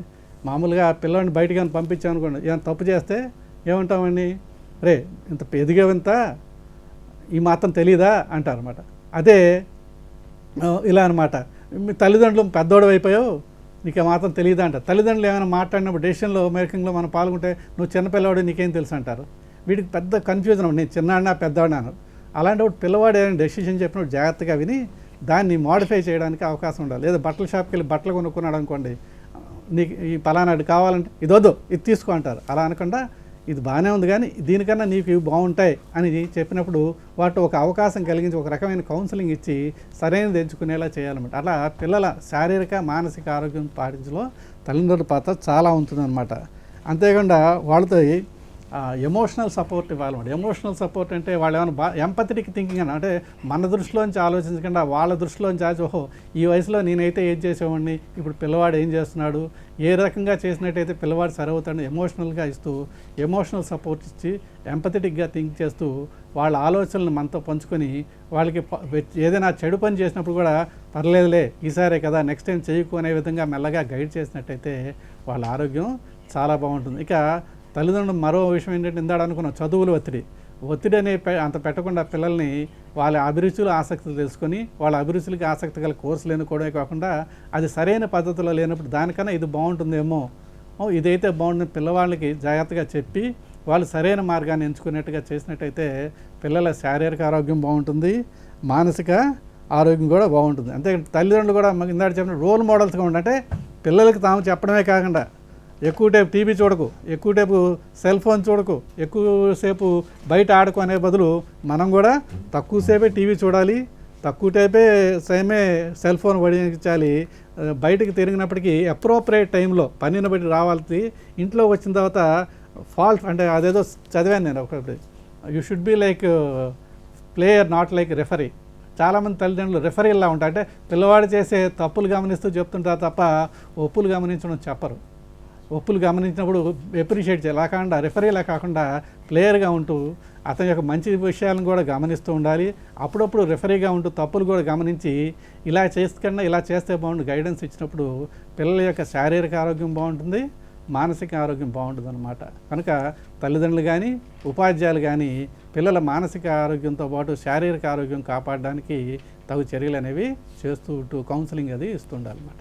ఓకే వినయ్ గారు, అయితే రమేష్ గారు చివరిగా మీరు చెప్పండి, కౌమార్ల ఆరోగ్యంలో పాఠశాల పాత్ర అన్నది ఎంతవరకు ఉంటుందంటారు? కౌమారుల ఆరోగ్యాన్ని కలిగించే విషయంలో విద్యారంగానికి చాలా విశేషమైనటువంటి ప్రాధాన్యత ఉంటుంది. కాబట్టి మనం పాఠశాలల్లో కల్పించేటువంటి కార్యక్రమాలు పిల్లల కౌమార ఆరోగ్యాన్ని పెంపొందించడానికి పనికొచ్చేటువంటి విశేషాలుగా ఉండాలన్నమాట. అందుకని ప్రభుత్వాలు ఏం చేస్తాయి అంటే సమగ్ర శిక్ష కింద రకరకాల కార్యక్రమాలను పాఠశాలలో అమలు చేస్తారు. అడాలసెంట్ హెల్త్ ప్రోగ్రామ్ అని ఒకటి ఉంటుంది. దీనిలో పిల్లల కౌమార ఆరోగ్యం గురించి, సెక్సువల్లీ ట్రాన్స్మిటెడ్ డిసీజెస్ గురించి, మెంటల్ బ్యాలెన్స్ ఎలా ఉండాలి, నిర్ణయాధికారం ఎలా ఉండాలన్నటువంటి విషయాలని అక్కడ తెలియజేస్తారు. అంతేకాకుండా న్యూట్రిషన్ సప్లిమెంట్స్ అన్నమాట, పిల్లల్లో ఫోలిక్ యాసిడ్ మాత్రలను సప్లై చేస్తారు. అంటే ఐరన్ డెఫిషియన్సీ ఉండడం ద్వారా ఎనిమిక్గా మారిపోతారు. తద్వారా పిల్లలు తగినటువంటి శారీరక పెరుగుదల అనేది లేకుండా పోతుంది. కాబట్టి దీనికోసం మనం ఫోలిక్ యాసిడ్ సప్లిమెంట్స్ ఇచ్చేటువంటి న్యూట్రిషన్ ప్రోగ్రామ్ కూడా నడుస్తుంది. అలాగే ప్రభుత్వము పోషణ అభియాన్ కింద పాఠశాలల్లో ఉండేటువంటి పిల్లలందరికీ కూడా మధ్యాహ్న భోజనాన్ని అందించడం ద్వారా పోషకాహారాన్ని అందించేటువంటి ప్రయత్నం కూడా ఇక్కడ నడుస్తూ ఉంటుంది. అదేవిధంగా పిల్లలకి అవగాహన కలిగించి బాల్య వివాహాలను రద్దు చేయడము, అలాగే తద్వారా టీనేజ్ ప్రెగ్నెన్సీని రద్దు చేయడము, వాటిని తొలగించి ఎక్లాంసియా లాంటివి లేకపోతే తక్కువ బరువు కలిగినటువంటి పిల్లలు పుట్టడం, ఇలాంటి అపసామాన్యతలు జరగకుండా పిల్లల ఆరోగ్యాన్ని కాపాడడానికి బాల్య వివాహాల నిరోధం కోసం కూడా విద్యారంగంలో చాలా విశేషమైనటువంటి ప్రచారం కల్పించడం అన్నది జరుగుతూ ఉంటుంది. అయితే ఇక్కడ పిల్లల ఎమోషనల్ బ్యాలెన్స్ అన్న దాన్ని మనం నిర్ధారించేటప్పుడు సపోర్టివ్ లెర్నింగ్ ఎన్వైరన్మెంట్ అన్నది చాలా ఇంపార్టెంట్. కాబట్టి ఇందుకోసం పాఠశాలల్లో రకరకాల కార్యక్రమాలని అమలు చేస్తూ ఉంటారు. విద్యారంగంలో ప్రధానంగా మనం గమనించినట్లయితే కళా ఉత్సవ్, రంగోత్సవ్, బాలోత్సవ్ ఇలాంటి కార్యక్రమాల ద్వారా, అలాగే యూత్ ఫెస్టివల్స్ నిర్వహించడం ద్వారా పిల్లల్లో ఆ ఎమోషనల్ డెవలప్మెంట్ని ఆధారం చేసుకుని వాళ్ళని సరైనటువంటి ట్రాక్లో తీసుకెళ్ళడానికి తోడ్పడేటువంటి కార్యక్రమాలని అమలు చేస్తారు. అట్లాగే మనం ఇంకొకటి ఏంటంటే పిల్లల్లో 21వ శతాబ్ది నైపుణ్యాలు అంటాం, ఈ 21st సెంచరీ స్కిల్స్ని నేర్పడానికి ప్రయత్నం జరుగుతుంది. తద్వారా పిల్లలు సరైనటువంటి నిర్ణయాధికారం తీసుకోవడము, టీమ్ స్పిరిట్ కలిగి ఉండడము, తర్వాత ఇతరులతో కలిసి పనిచేయడానికి కావాల్సినటువంటి నైపుణ్యాలు పొందడం అన్నది కూడా ఈ కౌమార పిల్లల కోసం ఇచ్చేటువంటి శిక్షణలో భాగంగా నడుస్తూ ఉంటాయి. అలాగే మనకి 2047 నాటికి భారతదేశం ప్రపంచంలో ఒక పెద్ద ఆర్థిక శక్తిగా ఎదగడం కోసం కేంద్ర ప్రభుత్వం వికసిత భారత్ అన్నటువంటి కార్యక్రమాన్ని కూడా తీసుకొచ్చింది. ఇందులో కౌమారుల యొక్క పాత్ర, వారి యొక్క ఆరోగ్యాన్ని పరిరక్షించాల్సినటువంటి అవసరాన్ని కూడా నొక్కి చెప్తున్నారు. అట్లాగే మనం గమనించి చూసినట్లయితే పాఠశాలల్లో వెల్నెస్ టీచర్, కౌన్సిలింగ్ టీచర్ అని చెప్పి ఉంటారు. వారు కూడా కౌమారుల ఆరోగ్యానికి సరైనటువంటి గైడెన్స్ ఇవ్వడానికి, కౌన్సిలింగ్ చేయడానికి సహకారం అందిస్తూ ఉంటారనమాట. కాబట్టి మొత్తం మీద పిల్లల ఆరోగ్యాన్ని పరిరక్షించడం కోసం సరైనటువంటి పద్ధతి ప్రకారం కౌమారులను ముందుకు తీసుకెళ్లడం కోసం కుటుంబము, పాఠశాల, సమాజము, ప్రభుత్వము అన్నీ కలిసి సంయుక్తంగా చర్యలు తీసుకుని ఒక మల్టీ డిసిప్లినరీ అప్రోచ్ ప్రకారం ముందుకు వెళ్ళడం అన్నది జరుగుతుంది. తద్వారా పిల్లల్ని ఆరోగ్యవంతమైనటువంటి పౌరులుగా తయారు చేయడానికి, భారతదేశాన్ని ఆరోగ్యవంతమైన సమాజంగా మార్చడానికి అవకాశం ఏర్పడుతుందన్నమాట. అలా అయినప్పుడు మాత్రమే sound mind in a sound body అన్నటువంటి అంశాన్ని సాధించడానికి అవకాశం కలుగుతుంది. కాబట్టి కౌమారుల ఆరోగ్యమే దేశానికి శ్రీరామ రక్ష అని మనం గమనించాలి. ఓకే అండి, ఈరోజు మనం కౌమారుల ఆరోగ్యం, కౌమార విద్య అనే అంశం గురించి రమేష్ గారు అలాగే వినయ్ గారు కూడా చక్కగా ఎక్స్ప్లెయిన్ చేశారు. థ్యాంక్ యూ రమేష్ గారు. థ్యాంక్ యూ వినయ్ గారు. ఇది ఈనాటి యువజనుల కార్యక్రమం. మళ్ళీ వచ్చే వారం ప్రసారమయ్యే యువజనుల కార్యక్రమంలో మళ్ళీ కలుద్దాం. అంతవరకు సెలవు, నమస్కారం.